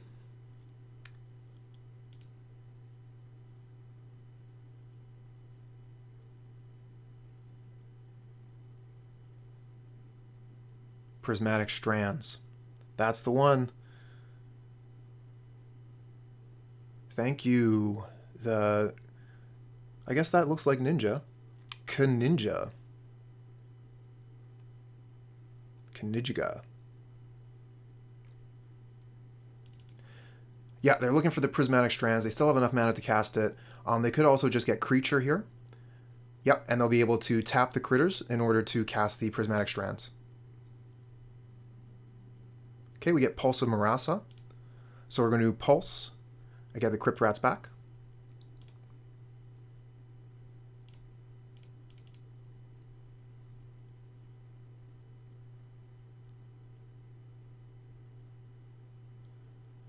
Play the Crypt Rats.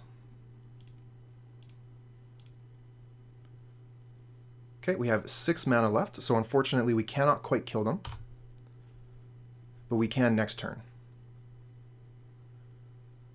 We can activate the Crypt Rats for 4, and then when they cast Prismatic Strands, we activate it for 4 again.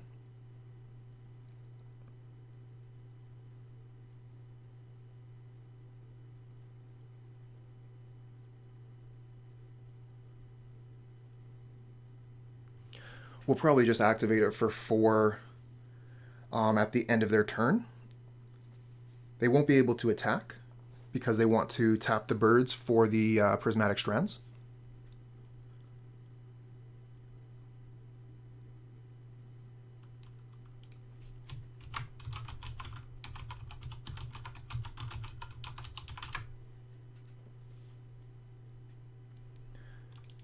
Incredibly powerful card, by the way, Prismatic Strands. Super, super strong.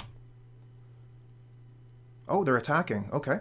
So they probably have Prismatic Strands in hand.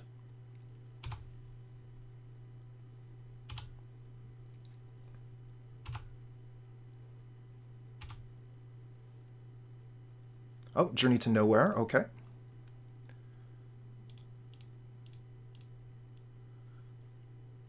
We'll play the Rats for 4 here. And they'll play Prismatic Strands from hand. Okay. Now we'll play the Crypt Rats for 2, which will wipe their board and put them to 2. And then we have Evincar's Justice to finish it off.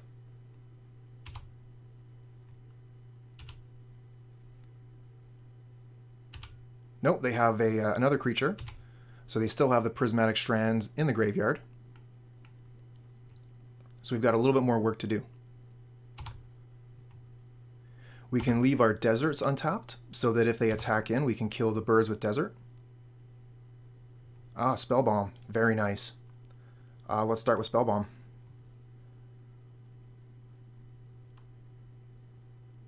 I should not have used the desert for that, but my mistake. Should have used the forest.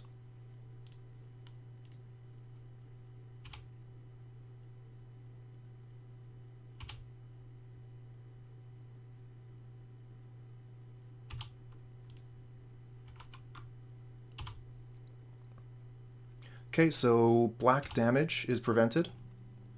We'll just play Thorn here. We'll draw an extra card. And pass back.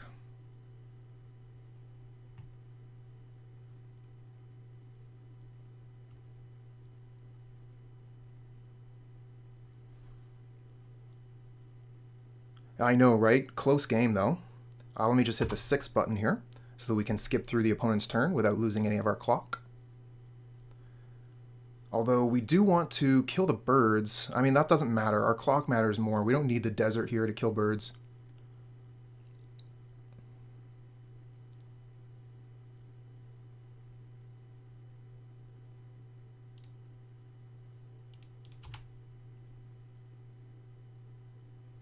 Rally the Peasants. They cast it again. So we take quite a bit of damage here. That's 10.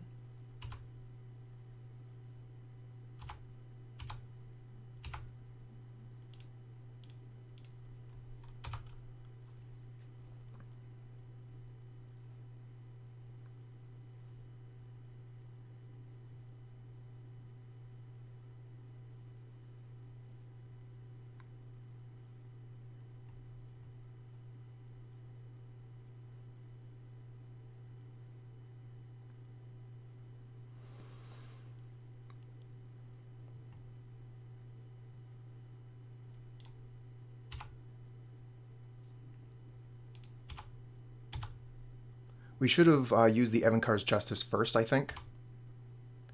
Oops, shit. I just skipped through my main. Fuck. That's a punt. Someone do me a favor there and type exclamation mark punt into the chat, please.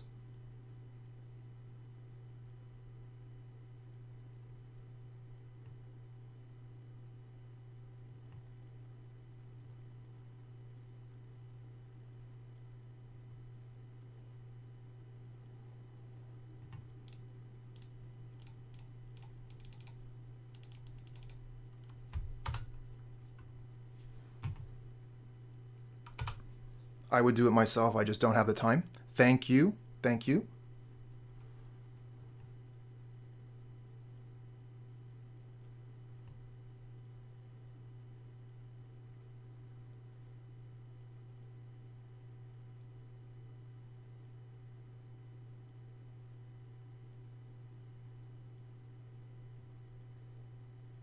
They have 9 cards left in their library.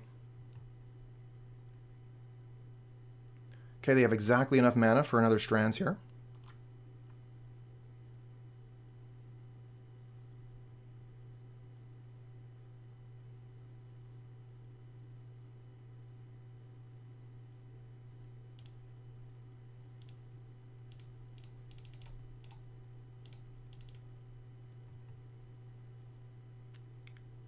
Oh, they lightning bolt us.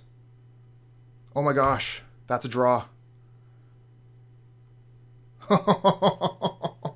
Oh my gosh. What a game. Okay, so we have 14 seconds and the opponent has 50 seconds left on the clock. Like, what are we even supposed to do here? Just hit 6 the entire time? Like, that's ridiculous. Good game, though. Great game.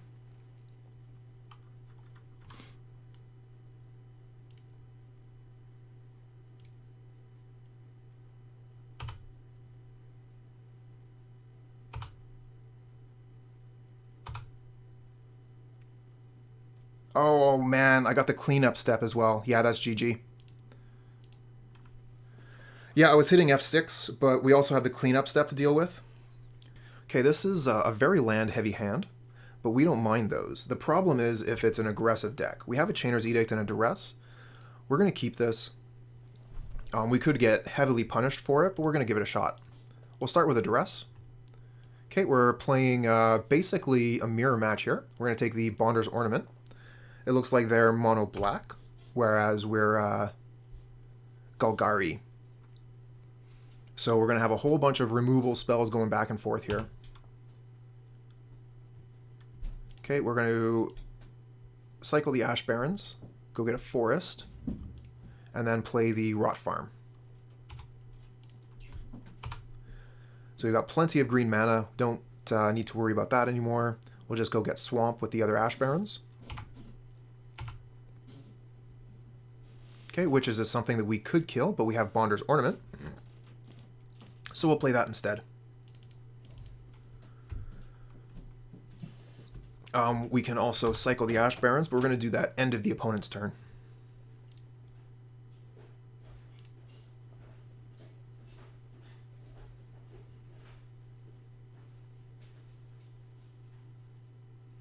Oh, there's another Bonder's Ornament.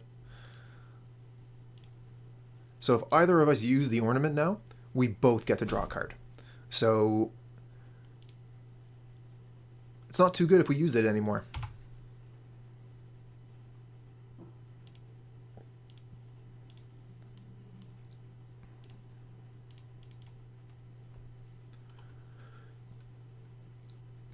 Which is too bad, because that was one of the ways I was intending to get back into this game.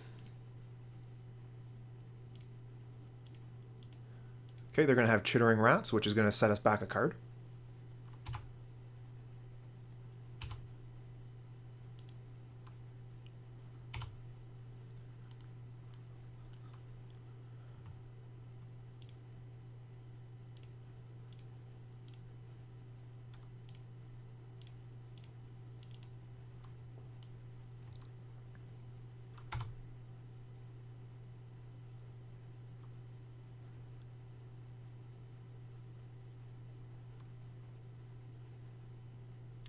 Nice.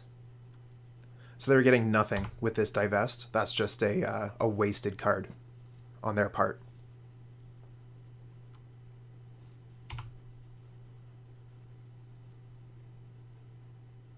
We'll play the forest that they saw and pass the turn.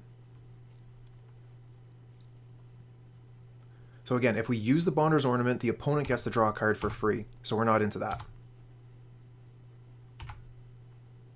Pulse of Murasa. That doesn't get us very much here. We're going to just go ahead and Bojuka Bog. Play their tap land. Pass back. Pulse of Murasa is going to be much better when we can get Crypt Rats. Or a... Oh, thanks for the free card, opponent. So generous. Didn't even have to pay mana for that one.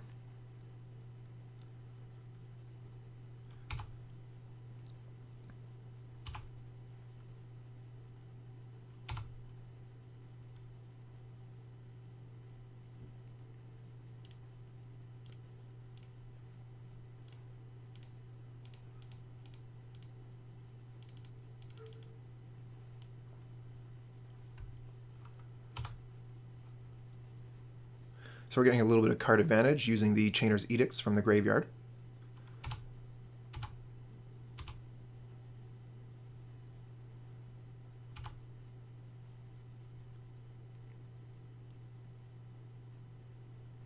Let's read the bones here.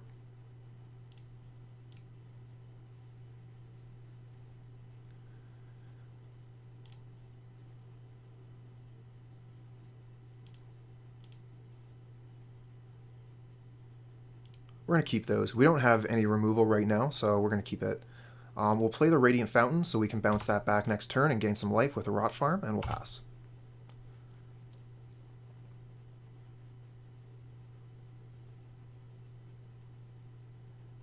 Thank you for the free card.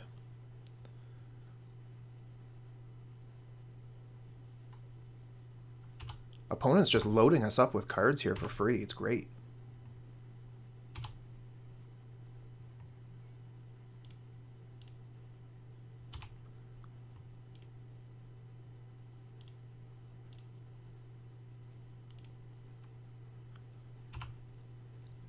Wouldn't mind drawing a Crypt Rats, though, or a Thorn of the Black Rose. Okay, Chittering Rats from the opponent. We'll put Pulse back on top.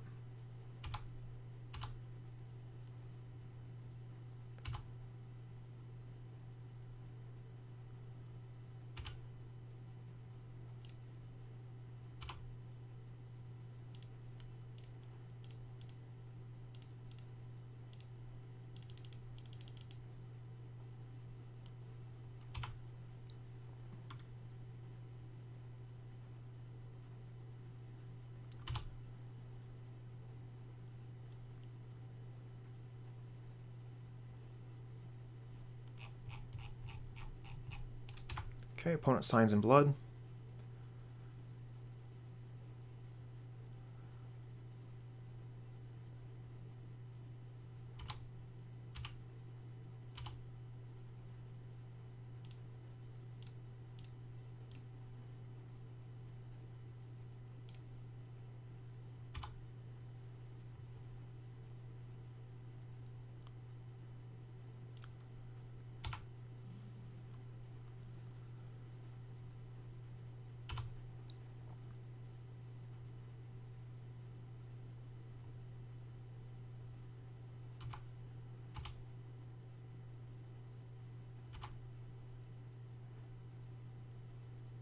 Oh, there we go. That's what we're looking for. Thorn of the Black Rose. Thank you, deck.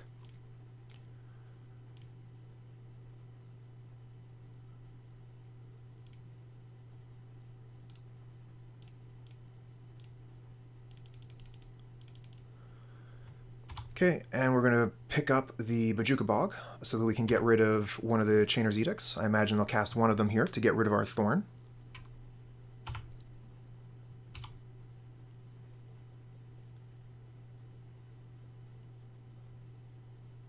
Oh, we're going to have to discard a card.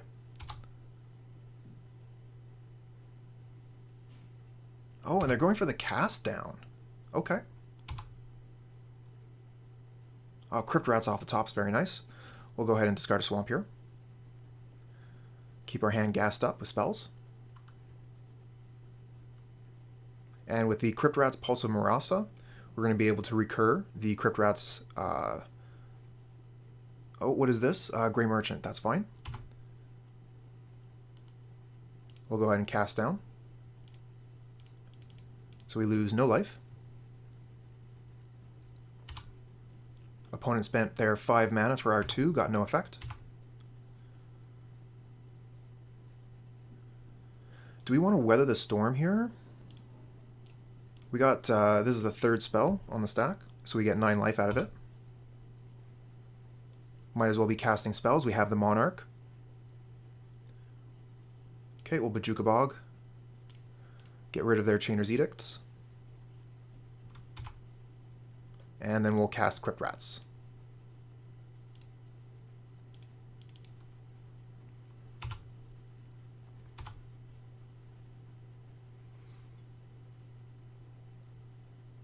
Okay, so they have the Defile. We'll just go ahead and activate the Crypt Rats.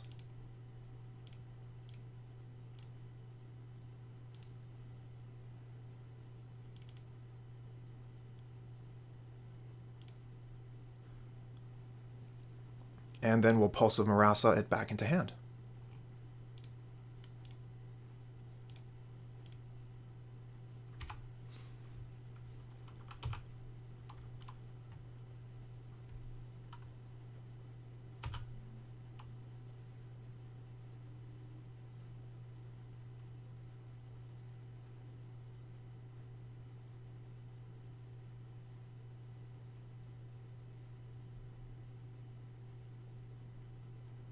Phyrexian Rager puts them to 8.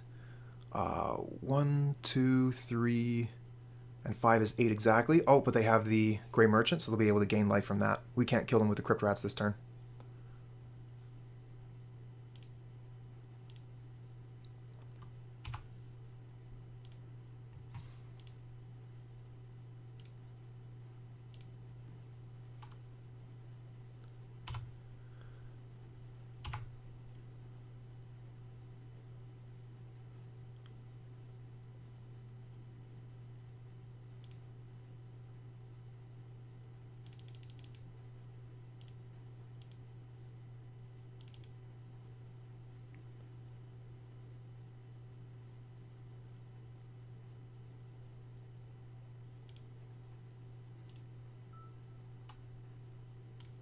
Okay, Crypt Rats for 8 here. The question is, do we weather the storm here? Let's see what we draw.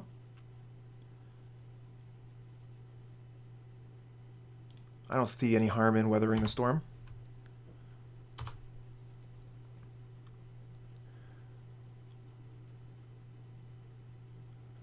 And now we can buy back Evincar's Justice for those last few points of damage. One of the problems with the mono-black control lists is they generally only gain life through Grey Merchant, and Pestilence isn't going to do it. Oh, that's good. Okay, we'll cast that down. So they'll only gain 2.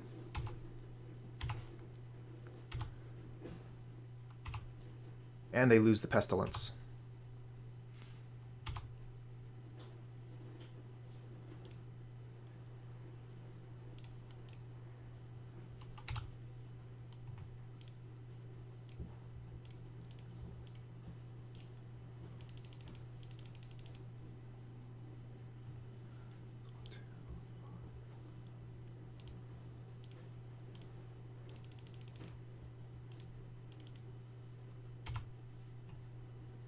Got to cast Evincar's Justice with buyback twice that turn. How about that?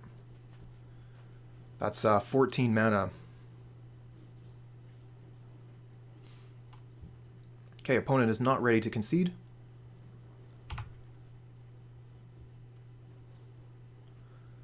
Let's see if they'll let us have a turn so we can cast Durress and see what's in their hand.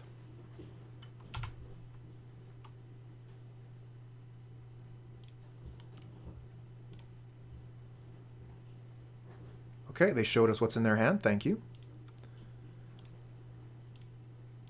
And just for style points, we'll kill them with Geth's Verdict because they're at 1 life.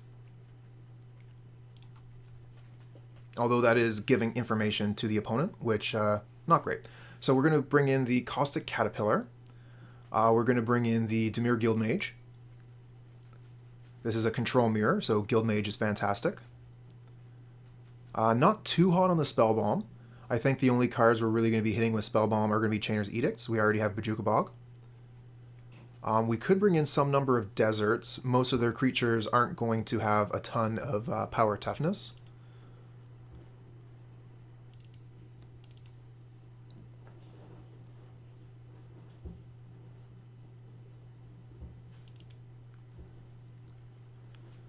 I do not want Gorilla Shaman. Syphon Life isn't that great here. We already have a ton of ways to gain life. We're going to have to take some cards out. I want to take out some of my removal.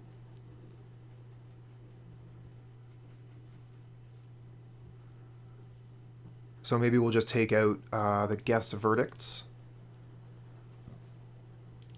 And a 1 of Defile. Alright, we're going to try with this.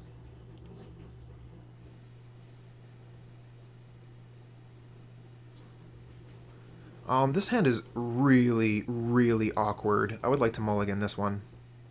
This one's quite a bit better. We'll keep this.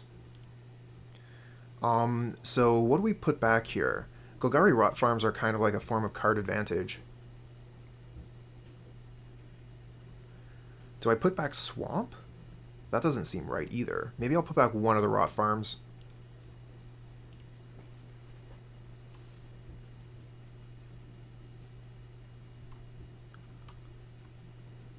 Okay, they have the Divest, so they get our Caustic Caterpillar here. Curious that they kept that in, but we do have some pretty good creatures.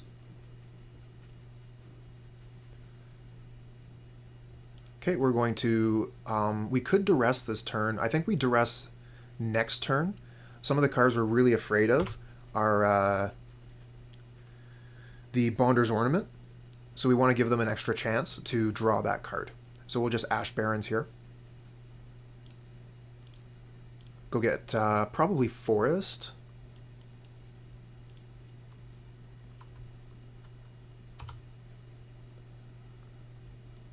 Oh, Knight's Whisper is nice. Let's Durress, see if we can get that Bonder's Ornament.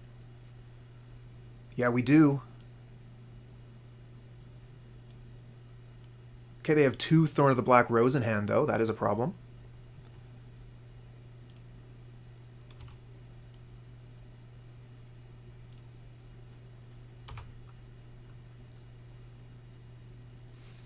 We're going to need to find a Thorn of our own so that we can take back the Monarch.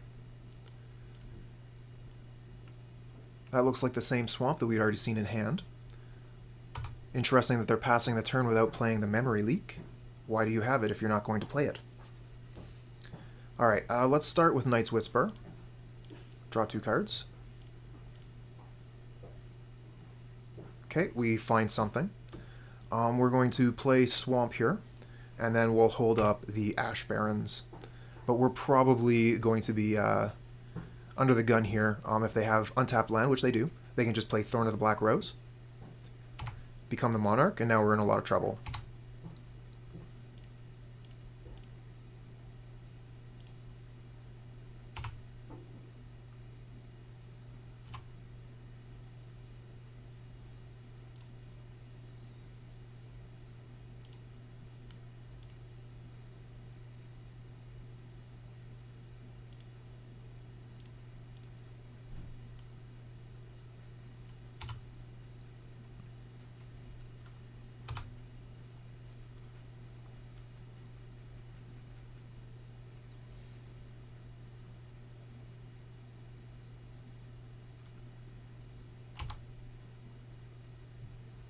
Okay, so they took our Pulse of Murasa, that makes sense. No hesitation from them on that one. Oh! We missed our cycle there. Unfortunate. Okay, we'll just play Swamp and pass.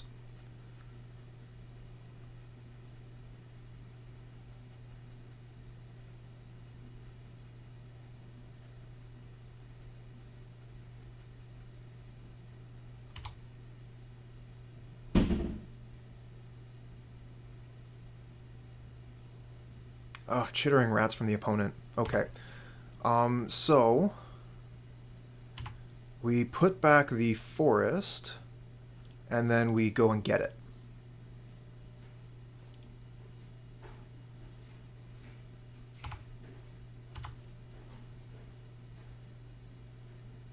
We might as well just go ahead and defile the chittering rats here.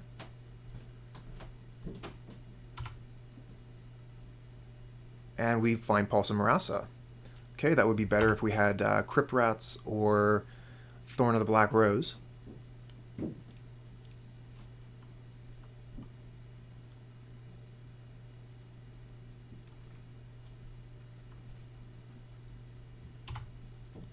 Which is not really a problem. Bonder's Ornament, big problem.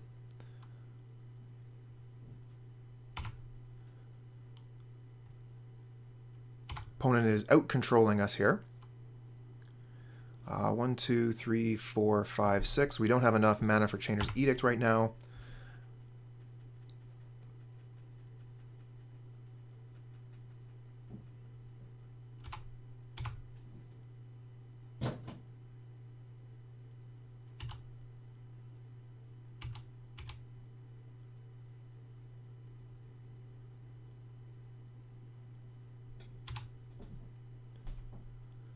Wow, they have a lot of cards in hand.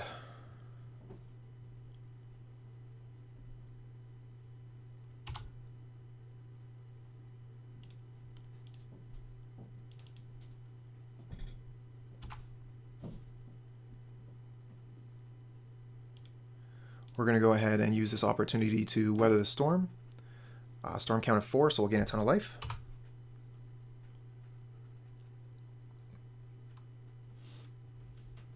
But we're down to our final card in hand here. Opponent has 7 cards in hand.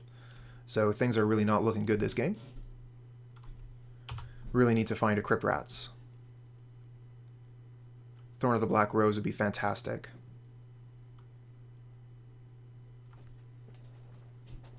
Fortunately, Pulse of Murasa is an instant here, and we don't want to lose it to a Durress, so we cannot just hit the 6 button here.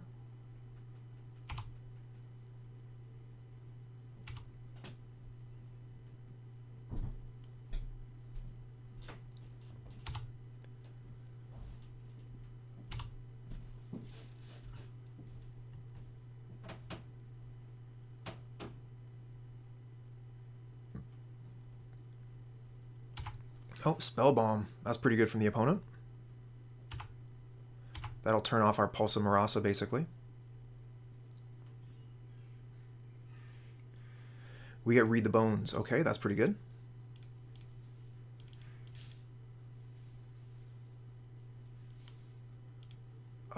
Bottom the Durress, top the Crypt Rats. And we get Weather the Storm for our trouble. Okay. We're going to pass here, so we'll have more mana when we put the Crypt Rats onto the board.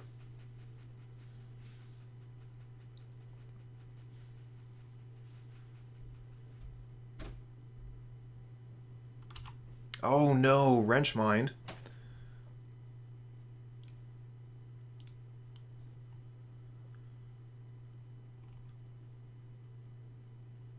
We probably should have discarded the Pulse of Murasa there, actually. Discarding the Crypt Rats was a mistake. If I had held onto the Crypt Rats, we would have been able to cast it next turn. But now, if I try and Pulse of Murasa, they're going to use the spellbomb and take it away from us.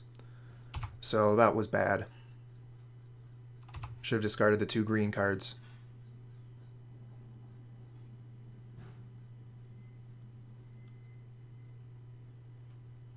There's no reason for them to use the spellbomb here. They have good mana for the Bonder's Ornament to draw a card. And their hand is already flush with 7 cards.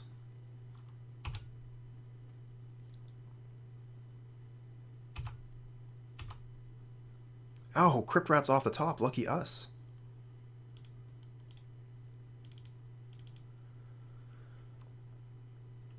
Okay, so this wipes the board. Does 4 damage.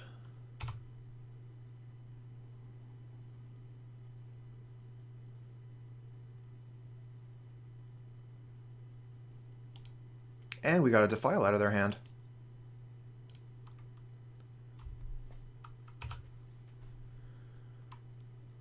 Oh, this would have been so much better if we had kept the Crypt Rats in hand and been able to have Crypt Rats into Crypt Rats 2 turns in a row.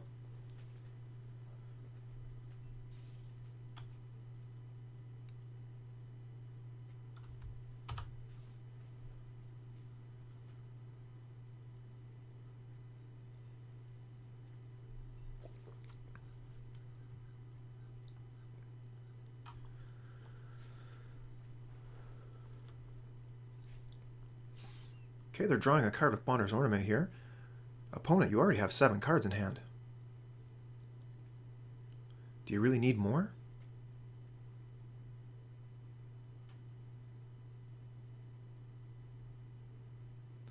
Okay, they discard a Thorn of the Black Rose. We draw a Chainer's Edict. So something that we could do with Pulse of Murasa is we could put one of their cards back in their hand, just to guarantee we gain the life, but that seems terrible. Let's just pass here, and we'll cast the Pulse, end of the opponent's turn. Force them to use that spellbomb. But that's going to be a very good trade for them.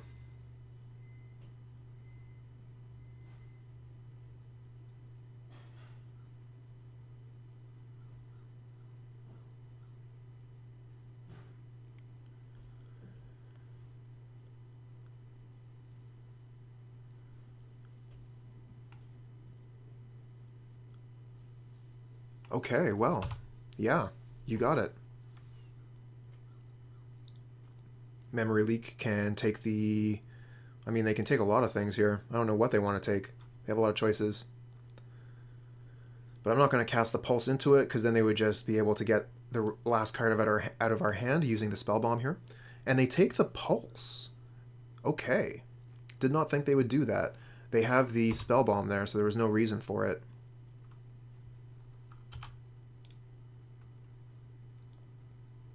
Okay, we lose our Edict. If they let us, we'll Edict the Chittering Rats from the graveyard here. No, they have a Phyrexian Rager.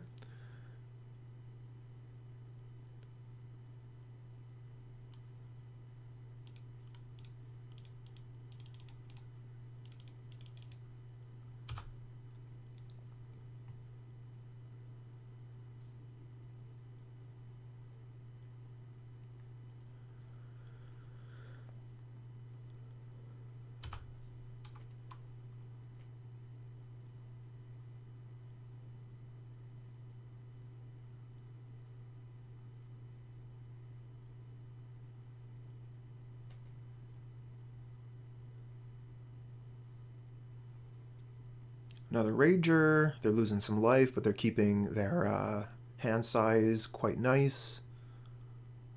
Oh, Grey Merchant. That's going to be a nice swing for them. We find Pulse of Murasa. Okay, we're going to Pulse the Crypt Rats here. And that will let the Chainer's Edict stick in the graveyard after the Spellbomb goes off.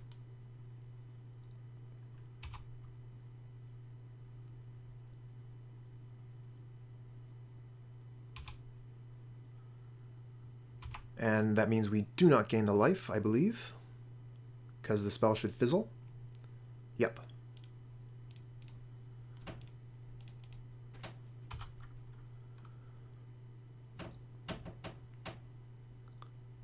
Okay, during this game we've managed to switch the clocks here. Our opponent has less time left than we do, but we're deep into the second game here, so we should easily have enough time on both of our clocks to finish the third game.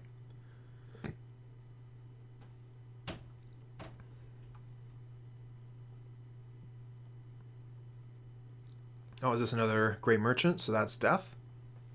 Good game.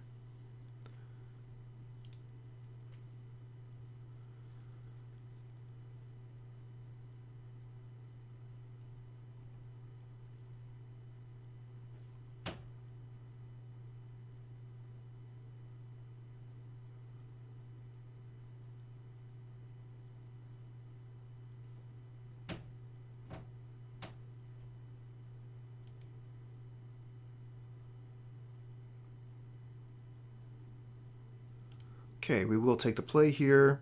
This hand is fine. A little bit awkward, but we'll keep it. We have first turn Durress, second turn Durress. Or we could go get Forest. Start with Durress. Opponent has an all creature hand. Ugh.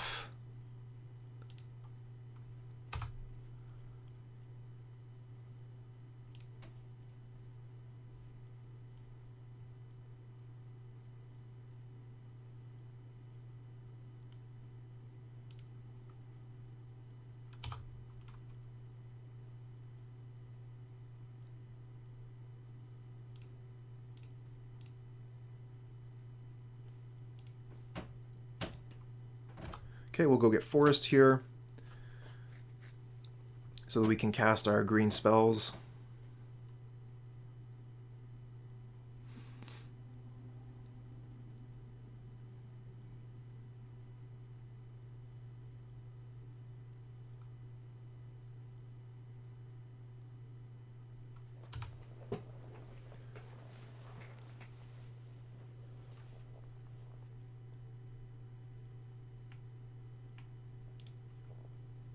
And we miss a land drop. Oh, that's brutal.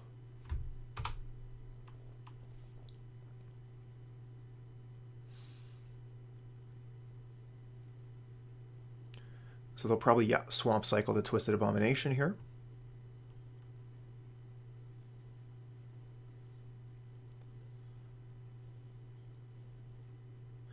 Twisted Abomination might be an interesting card to put into this deck. The swamp cycling would be quite nice, and we could bring it back from the graveyard with Pulse of Murasa. Okay, and the Chittering Rats means that we're still not going to draw a card on our next turn.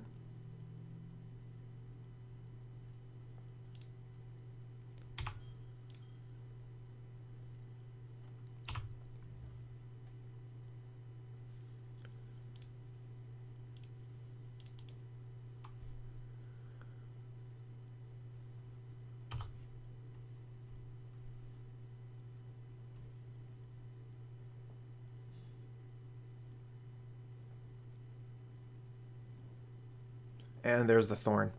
So once again, we're in a huge amount of trouble here. They managed to get the Monarch early, and we're stuck on lands.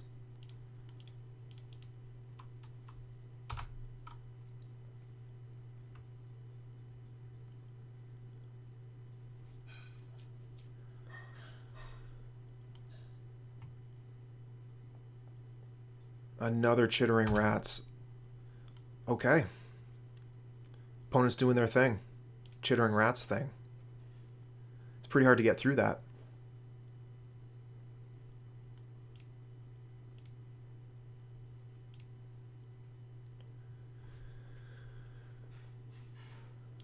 Okay, let's go ahead and Durress.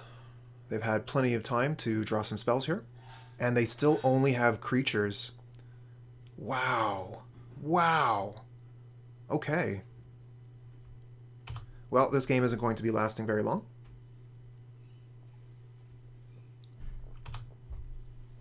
The Chittering Rats were able to keep us off of land drops after we stumbled on our land there. And from there, we haven't been able to really do much of anything, while meanwhile the opponent has been playing their lands, drawing cards.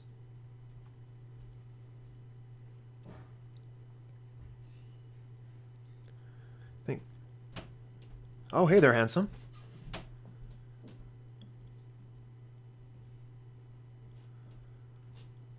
Random quotes. Thanks for joining us.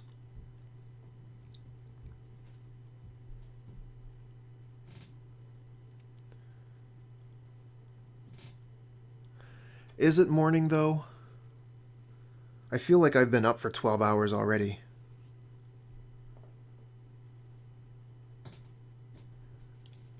Oh, wow. We got land. We're so lucky. So we can Pulse of Murasa, get Ash Barrens, so that we can get another land going. Defile does kill their creatures. And we probably want to kill a Chittering Rats here. The Grey Merchant is going to make short work of us.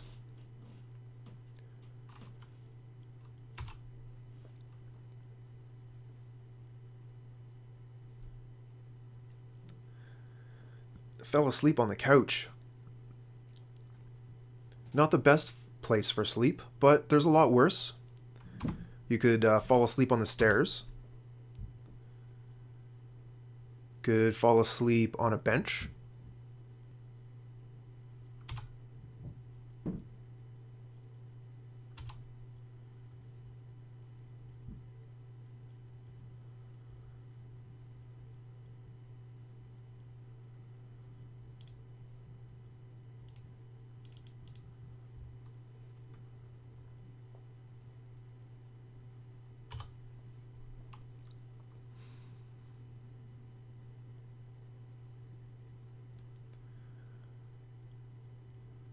Alright, I'm calling this one.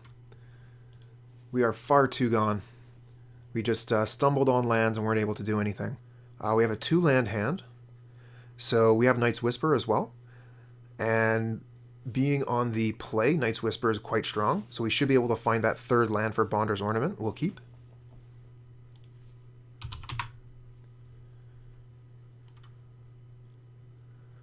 Oh, and Handsome, I altered the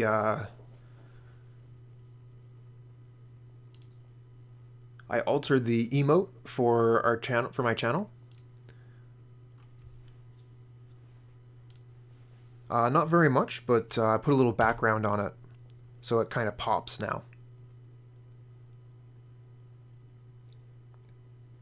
Might want to change the colors of the G's so they don't clash so much with the center of the explosion.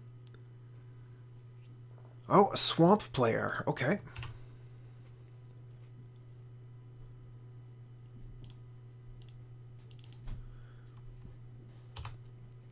We miss on land there. We really need to draw land off the top. We got there. Very nice. Let's play Bonder's Ornament and pass. We could actually Durress here. Let's do that. Use all our mana. Okay. So we're playing against a very similar deck to what we just played against. And it looks like they did not draw land, so they will not be able to Chittering Rats this turn. And we'll just go ahead and play Thorn of the Black Rose.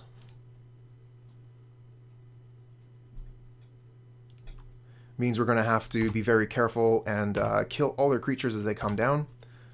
But the card advantage the Thorn gives us. We got any new cards? Oh, wow. We won already.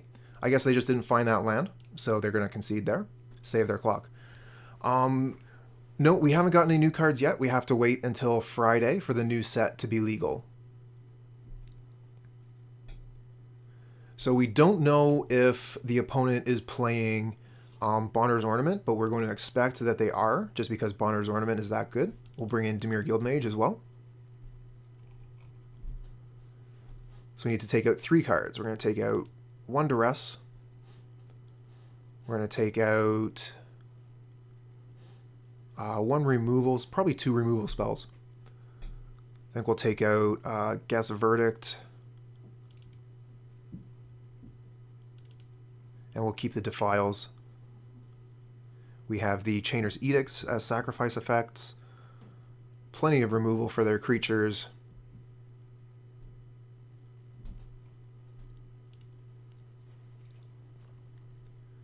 I think that other decks are really going to be getting a lot more advantage than this one. One of the big things about this deck is that it doesn't have anything that's vulnerable to Cannonade. So that's an advantage. I'm not sure if I should be keeping this hand. We play the Ash Barrens, and then we play the Rot Farm and cycle the Ash Barrens, but then we have to discard a card.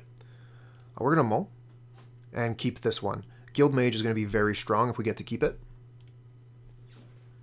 And we'll throw away one of these Ash Barrens. Okay, opponent is mulliganing as well. They have mulliganed to 5 cards so far.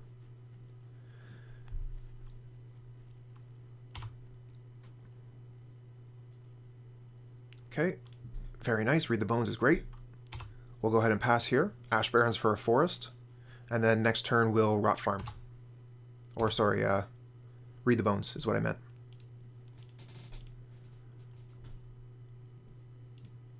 Okay, let's see what we draw here. Radiant Fountain. Okay, nothing special there. Let's just go ahead and play the Rot Farm, I think.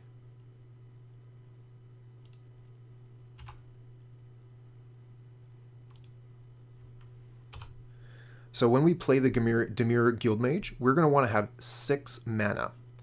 We are going to want to activate it the turn it comes into play, so that it is a guaranteed 2-for-1 at the worst.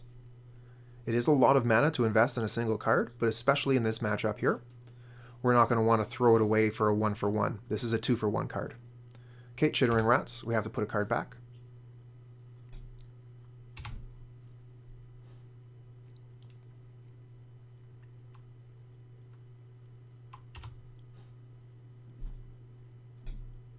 And we'll read the bones.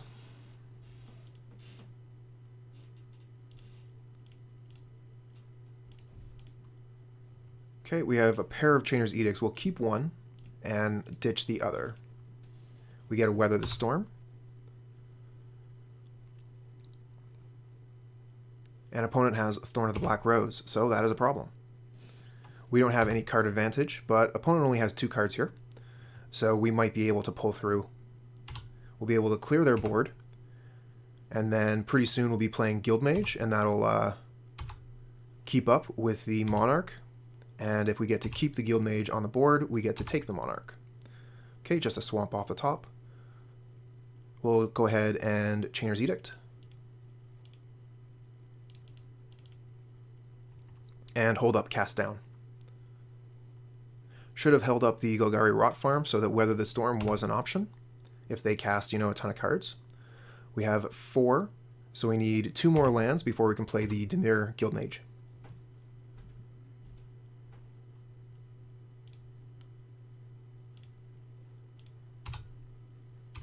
We're fine with taking 1. We'll just see if they cast anything else, and they don't. Okay, so they're just about caught up.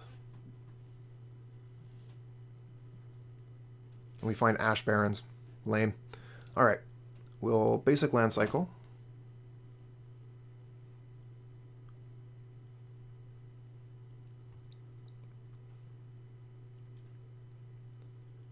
We'll go get a swamp, play a swamp, and pass. And then next turn we can start the Guildmage value train.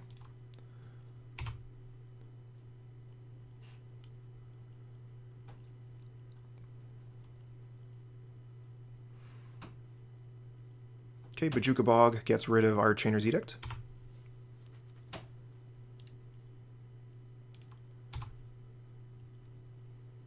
And another land off the top. Alright, let's play the Guildmage.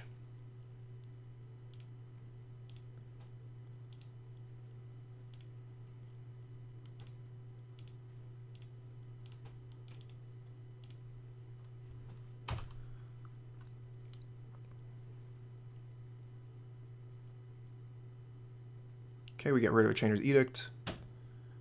I expect they have land here. Oh, this is interesting. Okay, so they're going to Cry of Contrition, which is going to basically get rid of 2 of our cards, 2 of our lands.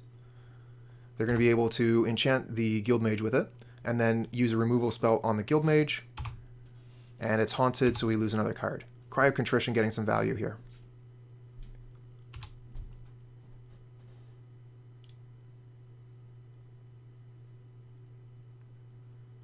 Really going to be looking for Thorn of the Black Rose off the top.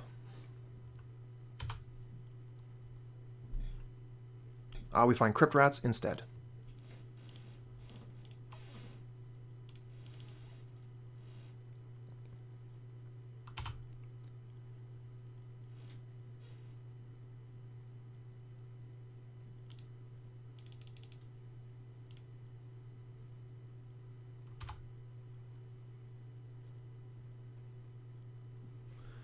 As you can see now, the Monarch has totally switched around the card advantage here. Opponent was on a mulligan to 5, and they now have more cards in hand than we do.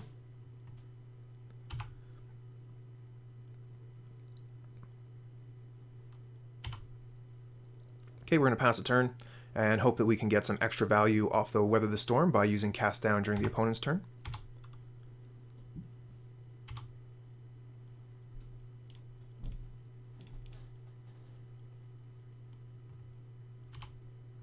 Maybe they'll play something in the main step here. Nope.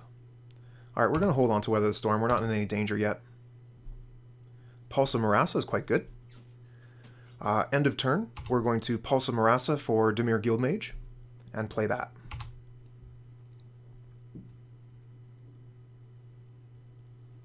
Okay, Chittering Rats.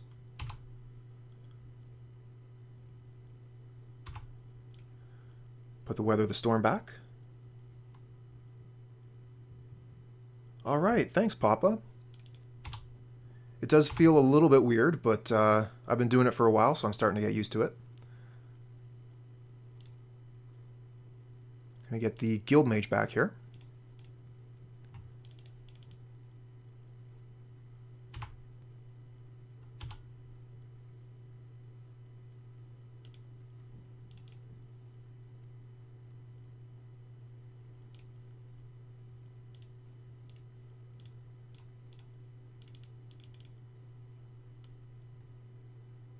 Okay, so we'll ask them to discard a card. They will defile the Guildmage, but this is a guaranteed 2-for-1. Unfortunately, since they have the Monarch, that's not really a big deal for them.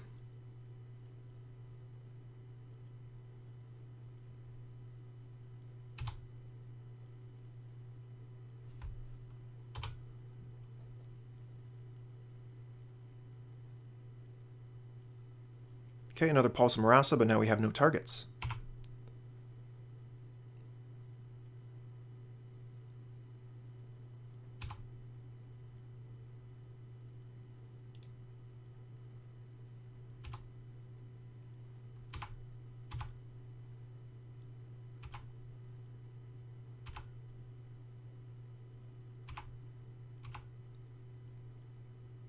Another Weather the Storm. Brutal.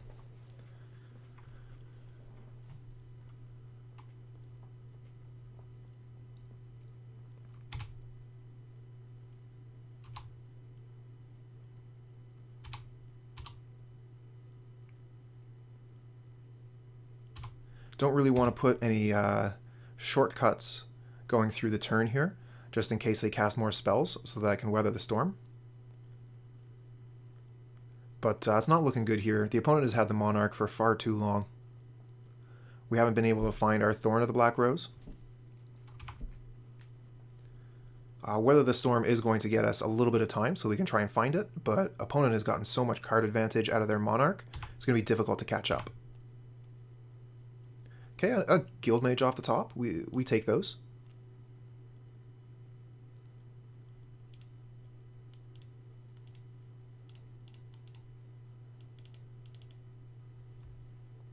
And now we can use the shortcut.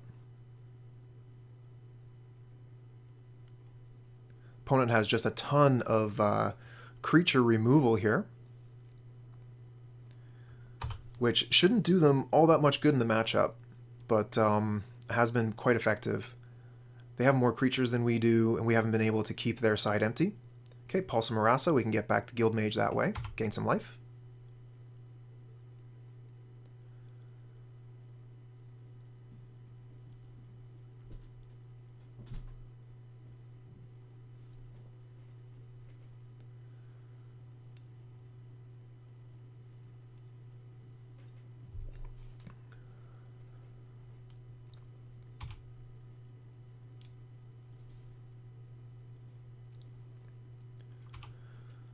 Okay, so they have a pair of haunted creatures. If either of their creatures die, we have to discard a card.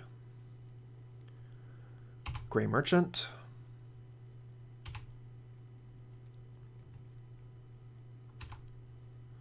We go down to 4 here.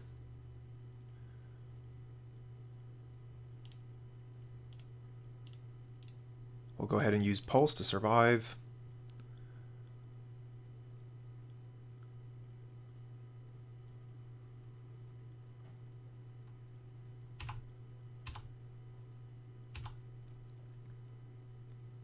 But we're at 6, and they have 6 on board here, as well as 5 cards in hand. Chainered Edict. Okay, so we could Edict Weather the Storm.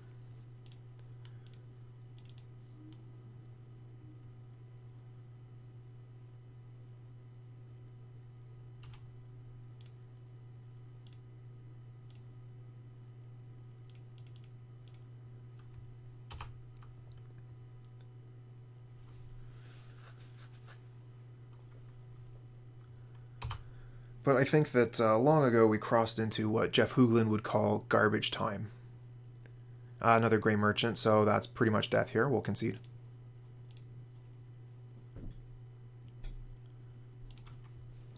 Going into game 3 of match number 4.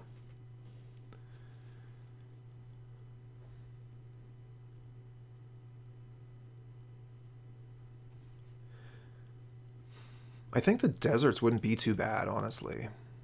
They have a lot of X2s. I was thinking that before, too.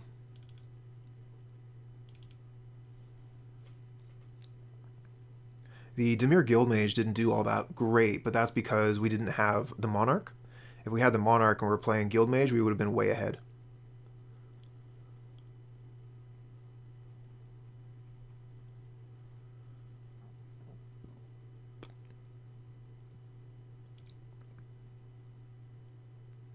So yeah, after this league, I'll definitely be putting a third Thorn of the Black Rose in.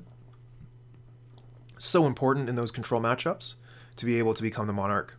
Okay, we have no lands. We have to mull. Okay, we have lands here. We have a single black mana, and we can read the bones later. We're going to keep this, and we'll get rid of one of the read the bones, I think. We'll have 2 read the bones to catch back up, and our deserts to kill their creatures. Okay, opponent is also mulliganed. So Desert has a very interesting text.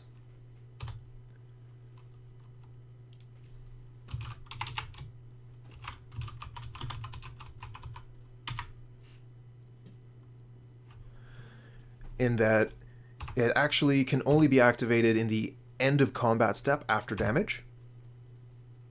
Okay, we get a Defile. So when you're using Desert, you have to put a stop in the end of combat step on your opponent's turn. You take the damage from their attack, and then you kill their creature with it.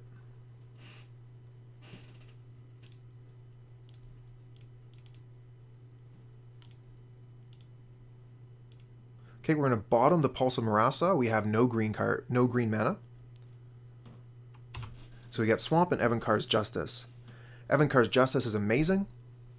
Great way to kill their creatures over and over and over again. We're going to want to wait until we have 7 mana to use that one. Okay, so we can Knight's Whisper here and then hold up 2 deserts to potentially kill the Phyrexian Rager if it dares attack us.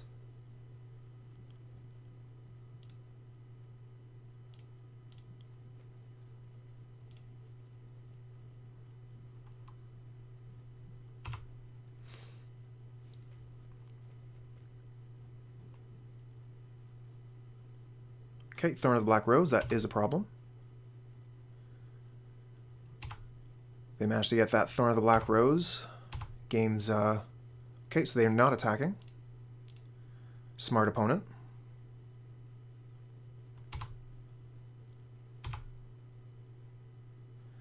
Okay, Ash Barrens. So that does get us the green mana we're looking for.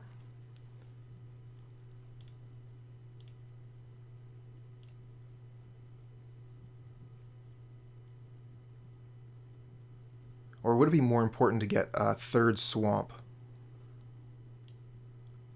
Let's get the Forest so we can cast green spells. Okay, we have 4 mana. We can cast down. We have access to Desert. Let's pass here. We have 7 cards in hand.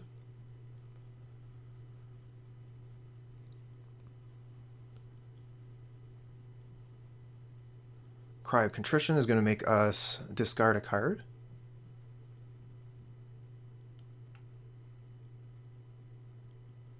And we're going to kill whatever creature the Cry of Contrition lands on.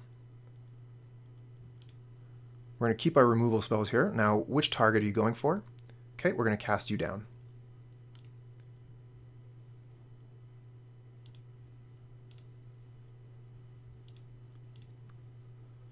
And we'll hold up Desert so we can kill the Rager. Ah, Chittering Rats. Opponent, come on. 1, 2, 3, 4, 5. We need 2 more mana for Evincar's Justice.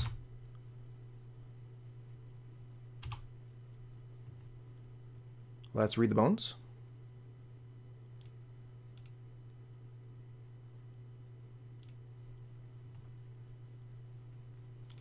Okay, we're going to top the Thorn and bottom the bones, and we draw a land. Perfect. We'll pass here. We're going to be able to get the Monarch back soon. That Thorn of the Black Rose is a very important draw. Okay, Phyrexian Rager. Really looking for a land off the top. Land off the top would be perfect.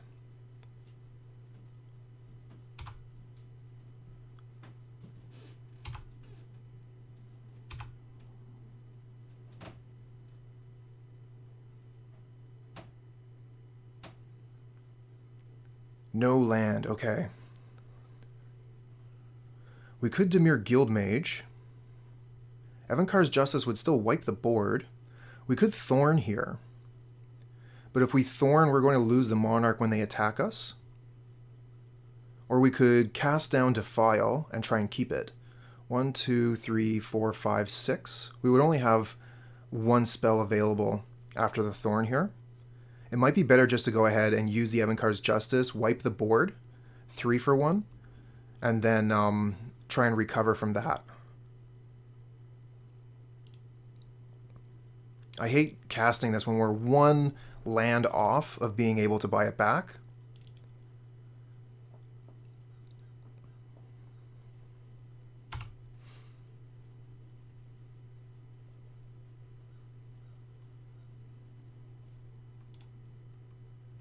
Chittering Rats.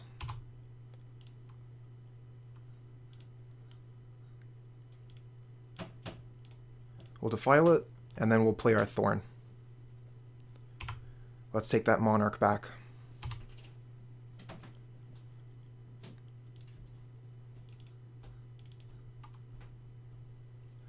Thorn of the Black Rose plus Dimir Guildmage is going to be pretty strong here, I think. But opponent does have a lot of cards in hand, so we're going to have to fight through everything they have.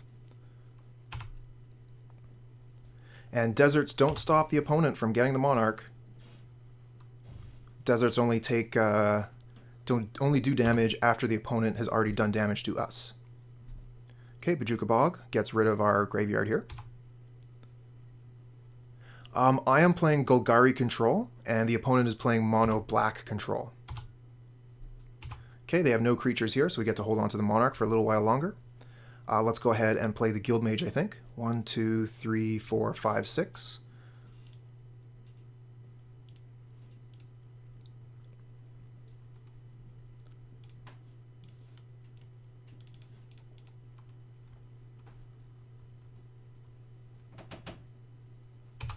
Okay, we get the 2 for 1.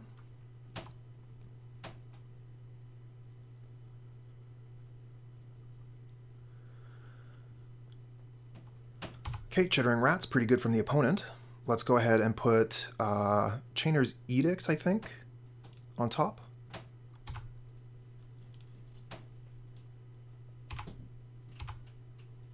Okay, and they have no follow-up.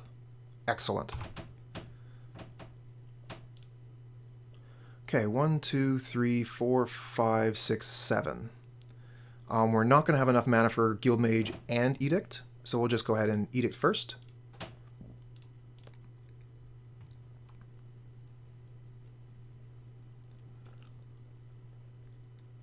Oh no! Undying Evil. Alright, we have to respond to that. Should have used the Durress first. That's brutal. At least we don't have to deal with that. Use the Durress. We'll get rid of their Defile here. They have 2 Chainer's Edict in hand. We're going to put a stop on the end step here, just in case we draw Weather the Storm. And then we'll cast it.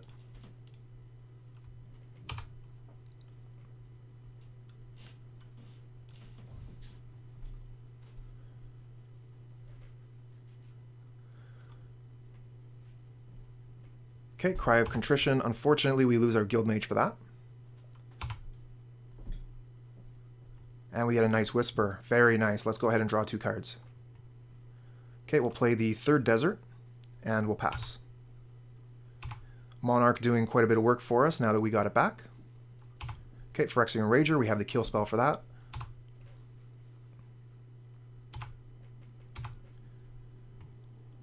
But we have a Chainer's Edict in the graveyard, so we'll use that instead.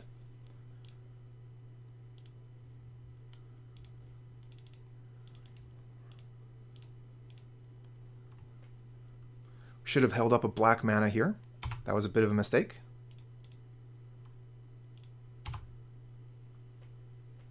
Thorn of the Black Rose, excellent draw, just in case they draw one of their own, we'll be able to take the Monarch back. There's a Weather the Storm, okay. No reason to do anything this turn, we pass. Let's just be drawing cards with Monarch. Okay, Golgari Rot Farm is excellent. We can use it to return the Witch's Cottage. And we have 5 swamps here. We don't mind if the Grey Merchant wants to do this. We can just cast the Chainer's Edict later to kill it. We're going to want to tap a mana anyways to play the Rot Farm.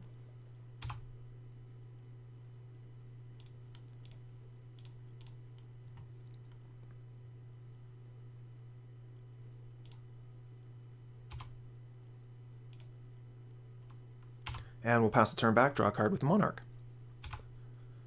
Get a ton of card advantage here.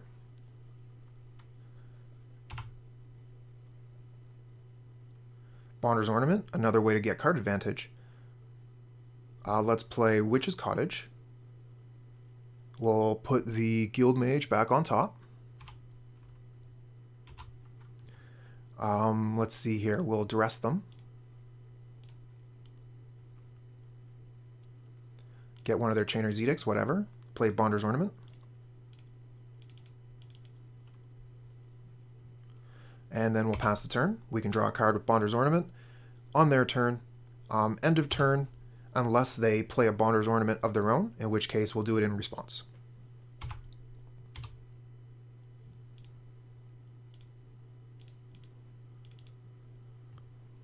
So now we're just drawing all the cards. Oh, we get Pulse of Murasa, so we can bring back the Dimir Guildmage with that.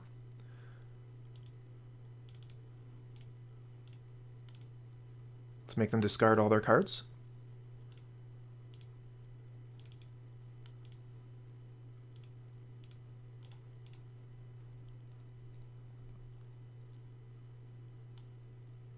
Rats. Okay, a little bit of a misplay there. I should have tapped the Witch's Cottage so that we could Rot Farm it. Instead, we're just going to go ahead and play Swamp, I think. No, we can Rot Farm the Witch's Cottage. We still have mana through the Bonder's Ornament, so that we can still Defile.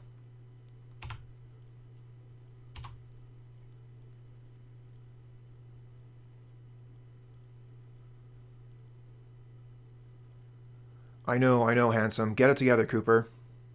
Don't worry, I got next week off from work, so I'm going to do some more work on the stream. Okay, we have Chainer's Edict, but we have a full hand here, so we might as well just go ahead and kill the Grey Merchant before... Oh, that's a punt. I thought it was. Okay, no, it's fine, it's fine. It has 4 toughness, not 5, so our 4 swamps is enough. Okay, opponent has no cards in hand. Attack with Guildmage.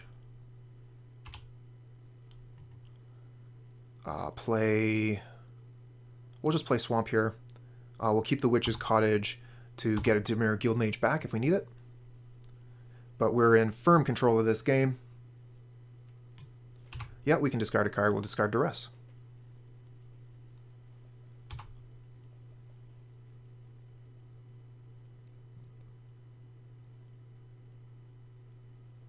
Okay, Chainer's Edict with Flashback. We're going to lose the Guildmage plus another card.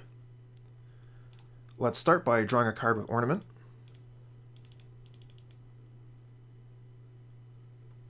Okay, Chainer's Edict. Sacrifice this. We have to discard a card. We will discard, I think, Bonder's Ornament. We already have one. Then we can pulse the Guildmage back.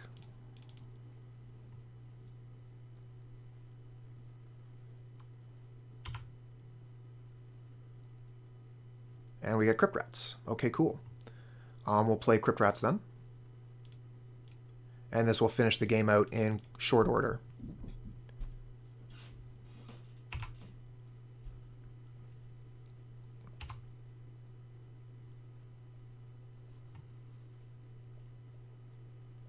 Okay, they're going to pay mana, and we're going to pay mana too.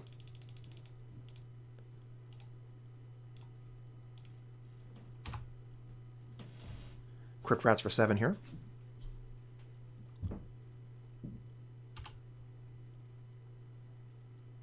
And we might as well weather the storm. Why not?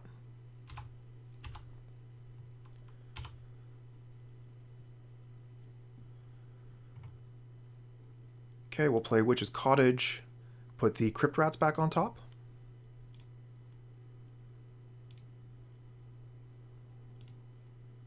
And the opponent concedes to that. It's been a little while since we played against them. They are one of the trophy leaders in Pauper. So we're going to be in for a decent match. And almost certainly we will be playing against familiars here.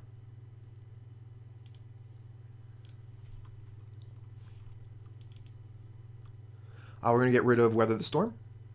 We're going to keep the Durress for sure.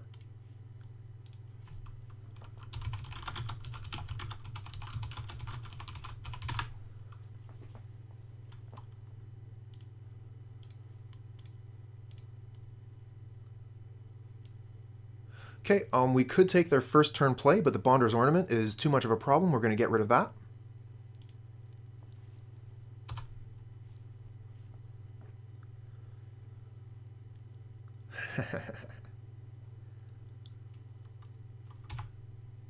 We don't know what their record is, but I would expect it to be good. Just because I always expect them to be doing well. We're going to go ahead and Night's Whisper here. Draw some cards. And we get a Bonder's Ornament of our own. So if we don't draw land, specifically untapped land, I'm going to play the Ash Barrens so I can get the Bonder's Ornament out right away.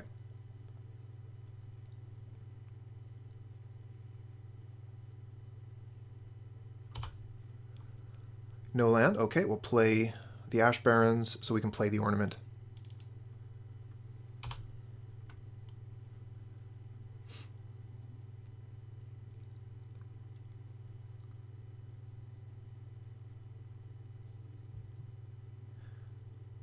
Okay, it's spelled with an ER and it has an apostrophe S.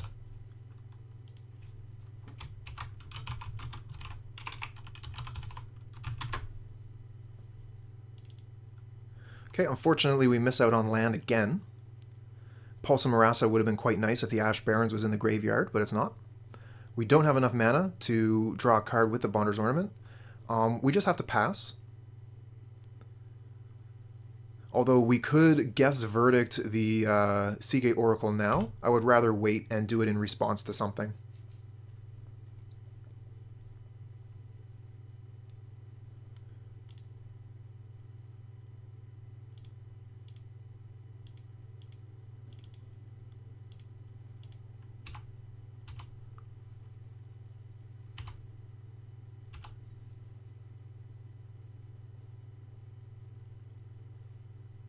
Okay, here's an Abrade for the Bonder's Ornament. Brutal. Okay, what are we going to do? This is our only green source now. And we have nothing to Pulse of Murasa. That sucks.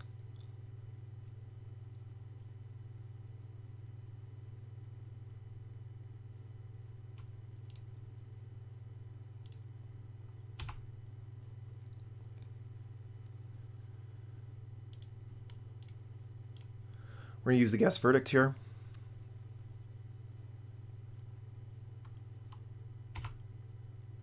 Okay, Read the Bones is nice. They won't be able to prohibit it. Oh, but they have actual counterspell. Okay.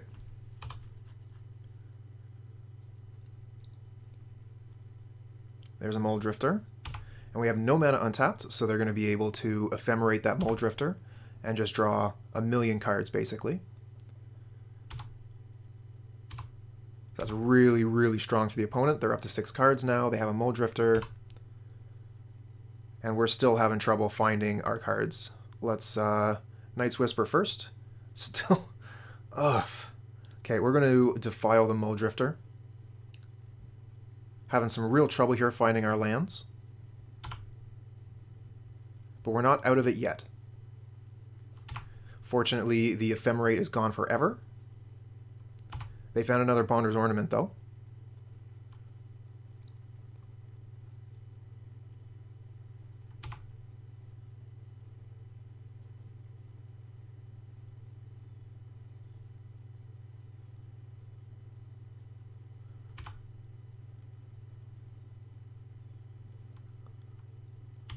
Opponent's deck has really changed from what I expected it to be.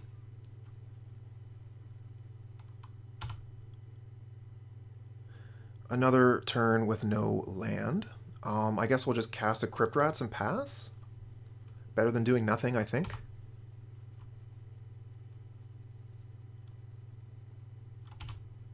Okay, there's a Scred. Okay, so this is like an Is It control list splashing white for Ephemerate. I expected to be playing against Familiars. It might just be splashing the red for Scred and Abrade. Good choices, I think. Bonder's Ornament's a very powerful card. Being able to Abrade it seems very good. Okay, we find a land, but it's not a green source. We could play Crypt Rats. Again, because it's the only thing we can do.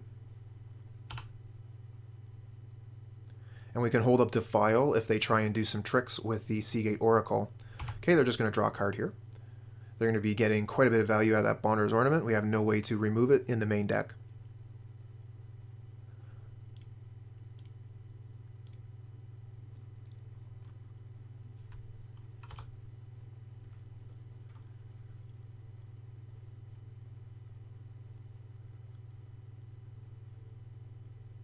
Okay, Evincar's Justice, not going to do anything against the Seagate Oracle here. So I think we just pass.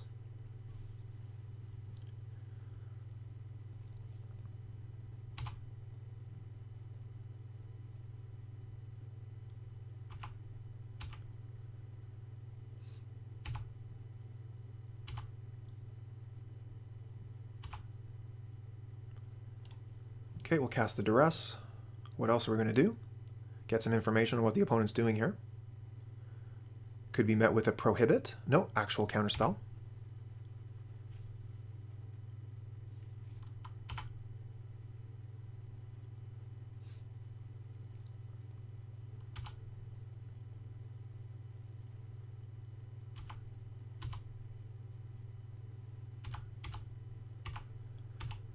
Okay, we're not casting our spells at the Seagate Oracle here. It's only doing 1 damage a turn. We're more interested in catching them when they try and flicker their cards.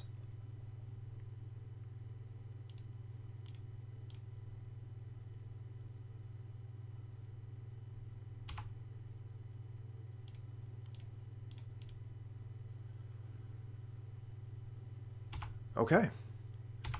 So they had all the counter magic they needed. Now they get to bounce the Muldrifter. They get to keep it around and draw an extra 2 cards. So we are well and truly screwed. Okay, finally found a green source. We have Crypt Rats as a target for Pulse of Murasa.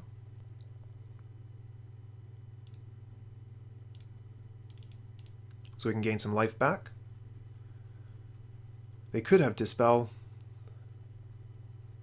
but we're doing it now in our main step because this way they only have access to 2 mana. And they had another counterspell. Okay. Definitely liking what our opponent has done with their deck. Moving a little bit away from the familiars and this like combo-oriented list and just really going all in for value. Okay, Archaeomancer gets back Ephemerate, and they're just going to be able to like loop these things over and over. They got back Counterspell. Okay, we're going to concede here.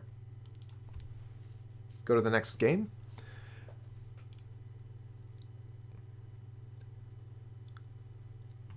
Gonna bring in Caustic Caterpillar. Spellbomb for sure. We could bring in Feldon's Cane here. This is going to be a very grindy match. So Feldon's Cane would allow us to win, or rather continue playing through milling out if we draw all of our cards. Don't know if we need to go that hard into it though. Definitely want to keep Durress. We don't need as much life gain in this matchup.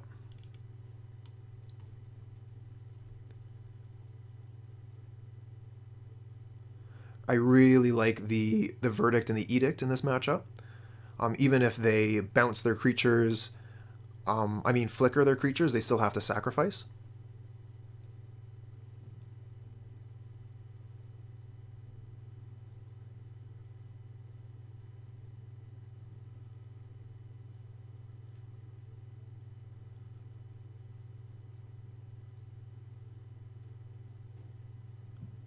So we need to take out 2 more cards.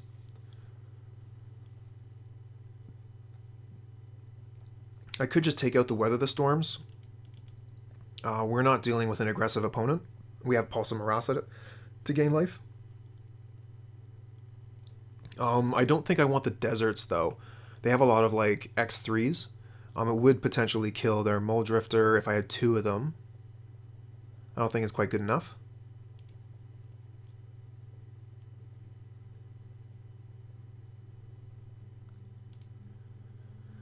Okay, we have a 1-land hand. We must mulligan. This is much better. We have Night's Whisper and 2 lands. We'll keep this and throw away 1 of the cast down so that we can just be drawing cards.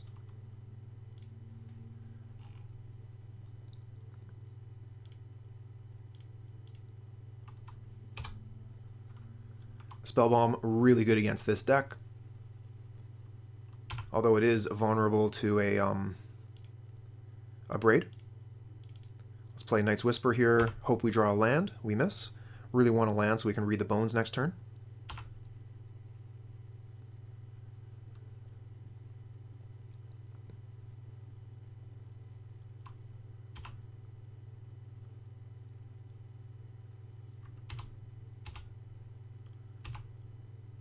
Okay, it is a land, but it's a tapped land. So we'll play this. We'll play a secondary Spellbomb and pass.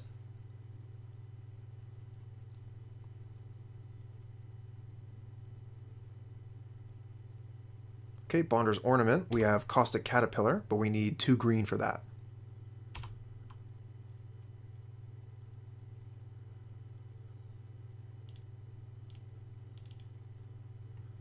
Looking for some green sources. Ah, Bonder's Ornament. Okay, perfect.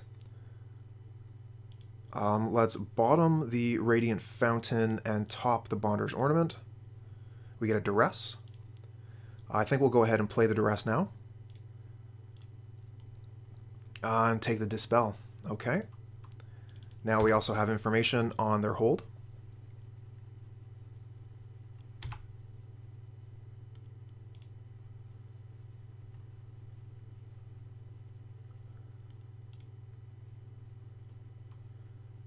Okay, here's an Archaeomancer. We're going to use the Spellbomb.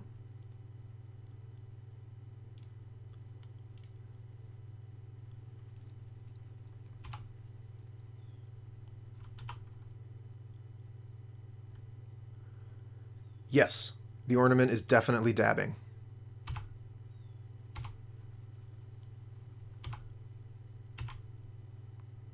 And we find Defile. Okay.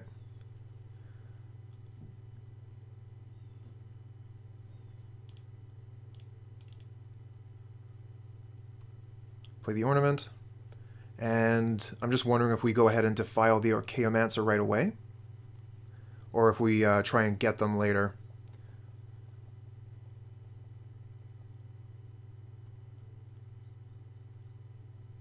We could also play the Caustic Caterpillar.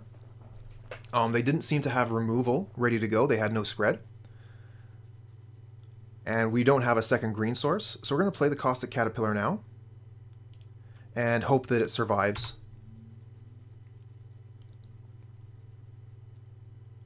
Oh no, they did draw into the red source, or sorry, into the removal. Okay. So they got us there.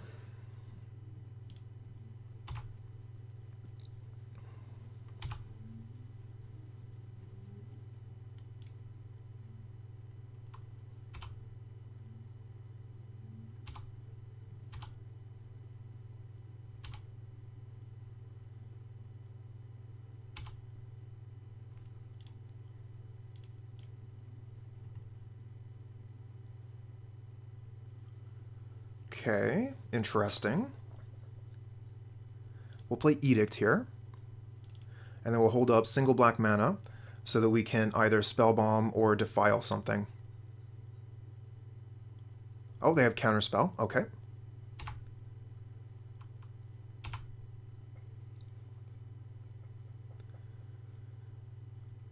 And they're going to ephemerate, so we'll defile in response to that.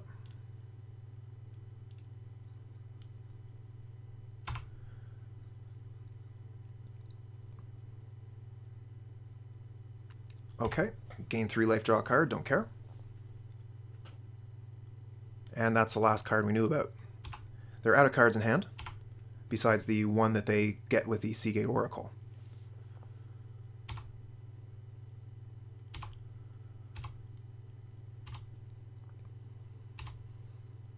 Evincar's Justice doesn't do justice here.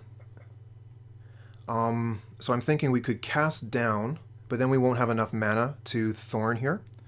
So we're going to... Durress when they only have 1 card in hand doesn't seem very good either.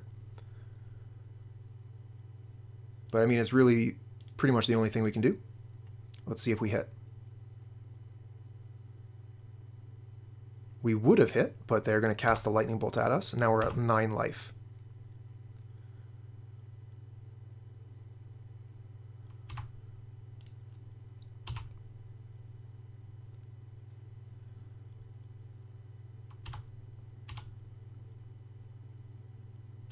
Okay, we're going to take 2 here.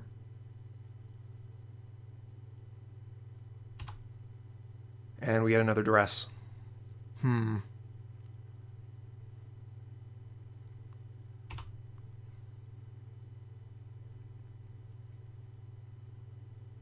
Okay, looks like they're going to give us a free card.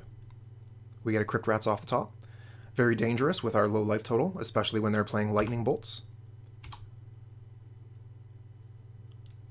Okay, we're going to cast down one of their dudes. Our life total is 2 precarious right now. We're going to go down to 6. Okay, we get Ash Barrens. That'll give us some green land. Let's start with a Durress. Get the Scred. Very nice.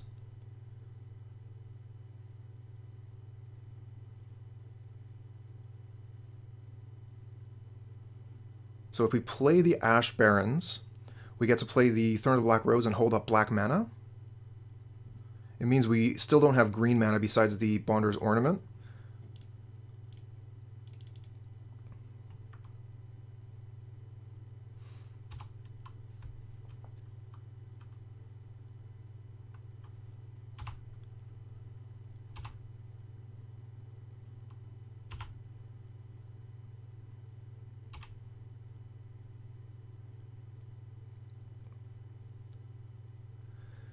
Oh, and they have this Scred. We were very close to stabilizing there, but they're going to be able to take the Monarch away now.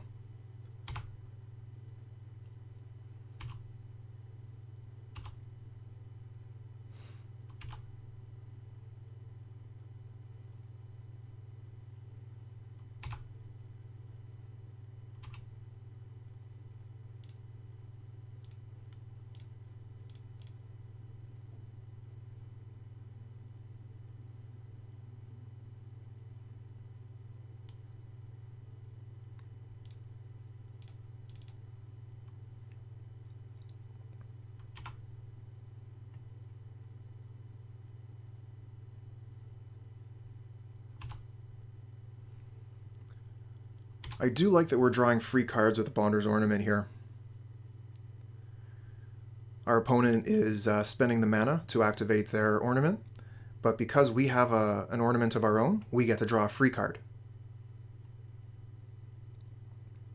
Opponent really needs a removal spell here.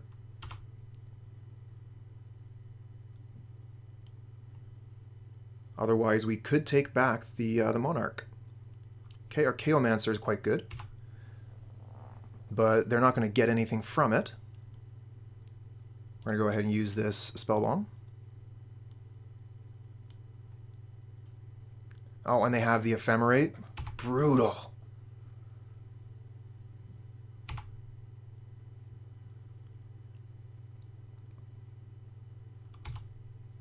Wow. Oh my gosh. That's really good for the opponent. They managed to Ephemerate the Archaeomancer twice here. They're going to get so much value.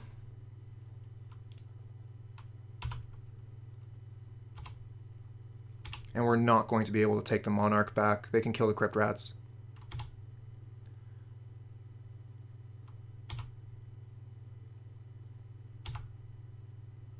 Okay, which is Cottage. So we can put Thorn of the Black Rose back on top of our deck. And we can Chainer's Edict the Archaeomancer. 1, 2, 3, 4, 5, 6, 7.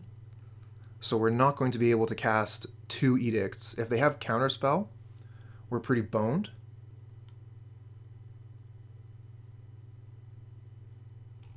But we have to get rid of that Archaeomancer. They'll be able to get Lightning Bolt back. So we could Chainer's Edict, and if that doesn't work, we can Evincar's Justice.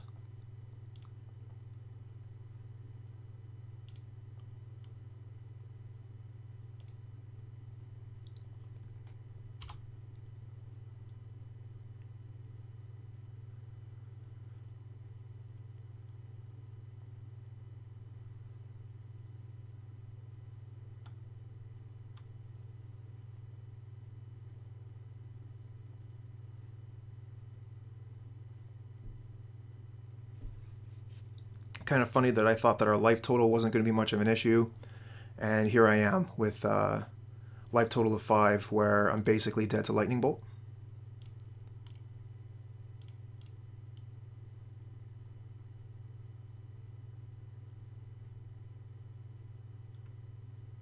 Okay, they have the Counterspell.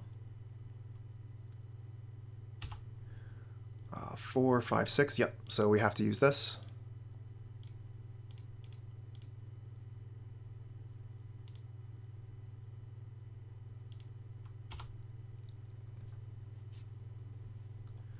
But that means that their Ephemerates are gone forever. And if they have an Archaeomancer, they can go get Lightning Bolt and we're dead. Okay, a Braid on our Ornament, which means their Ornament is good to go.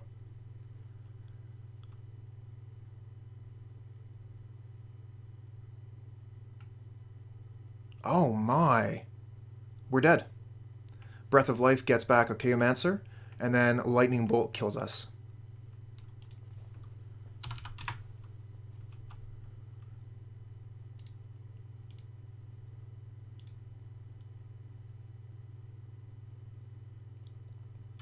Okay, brutal.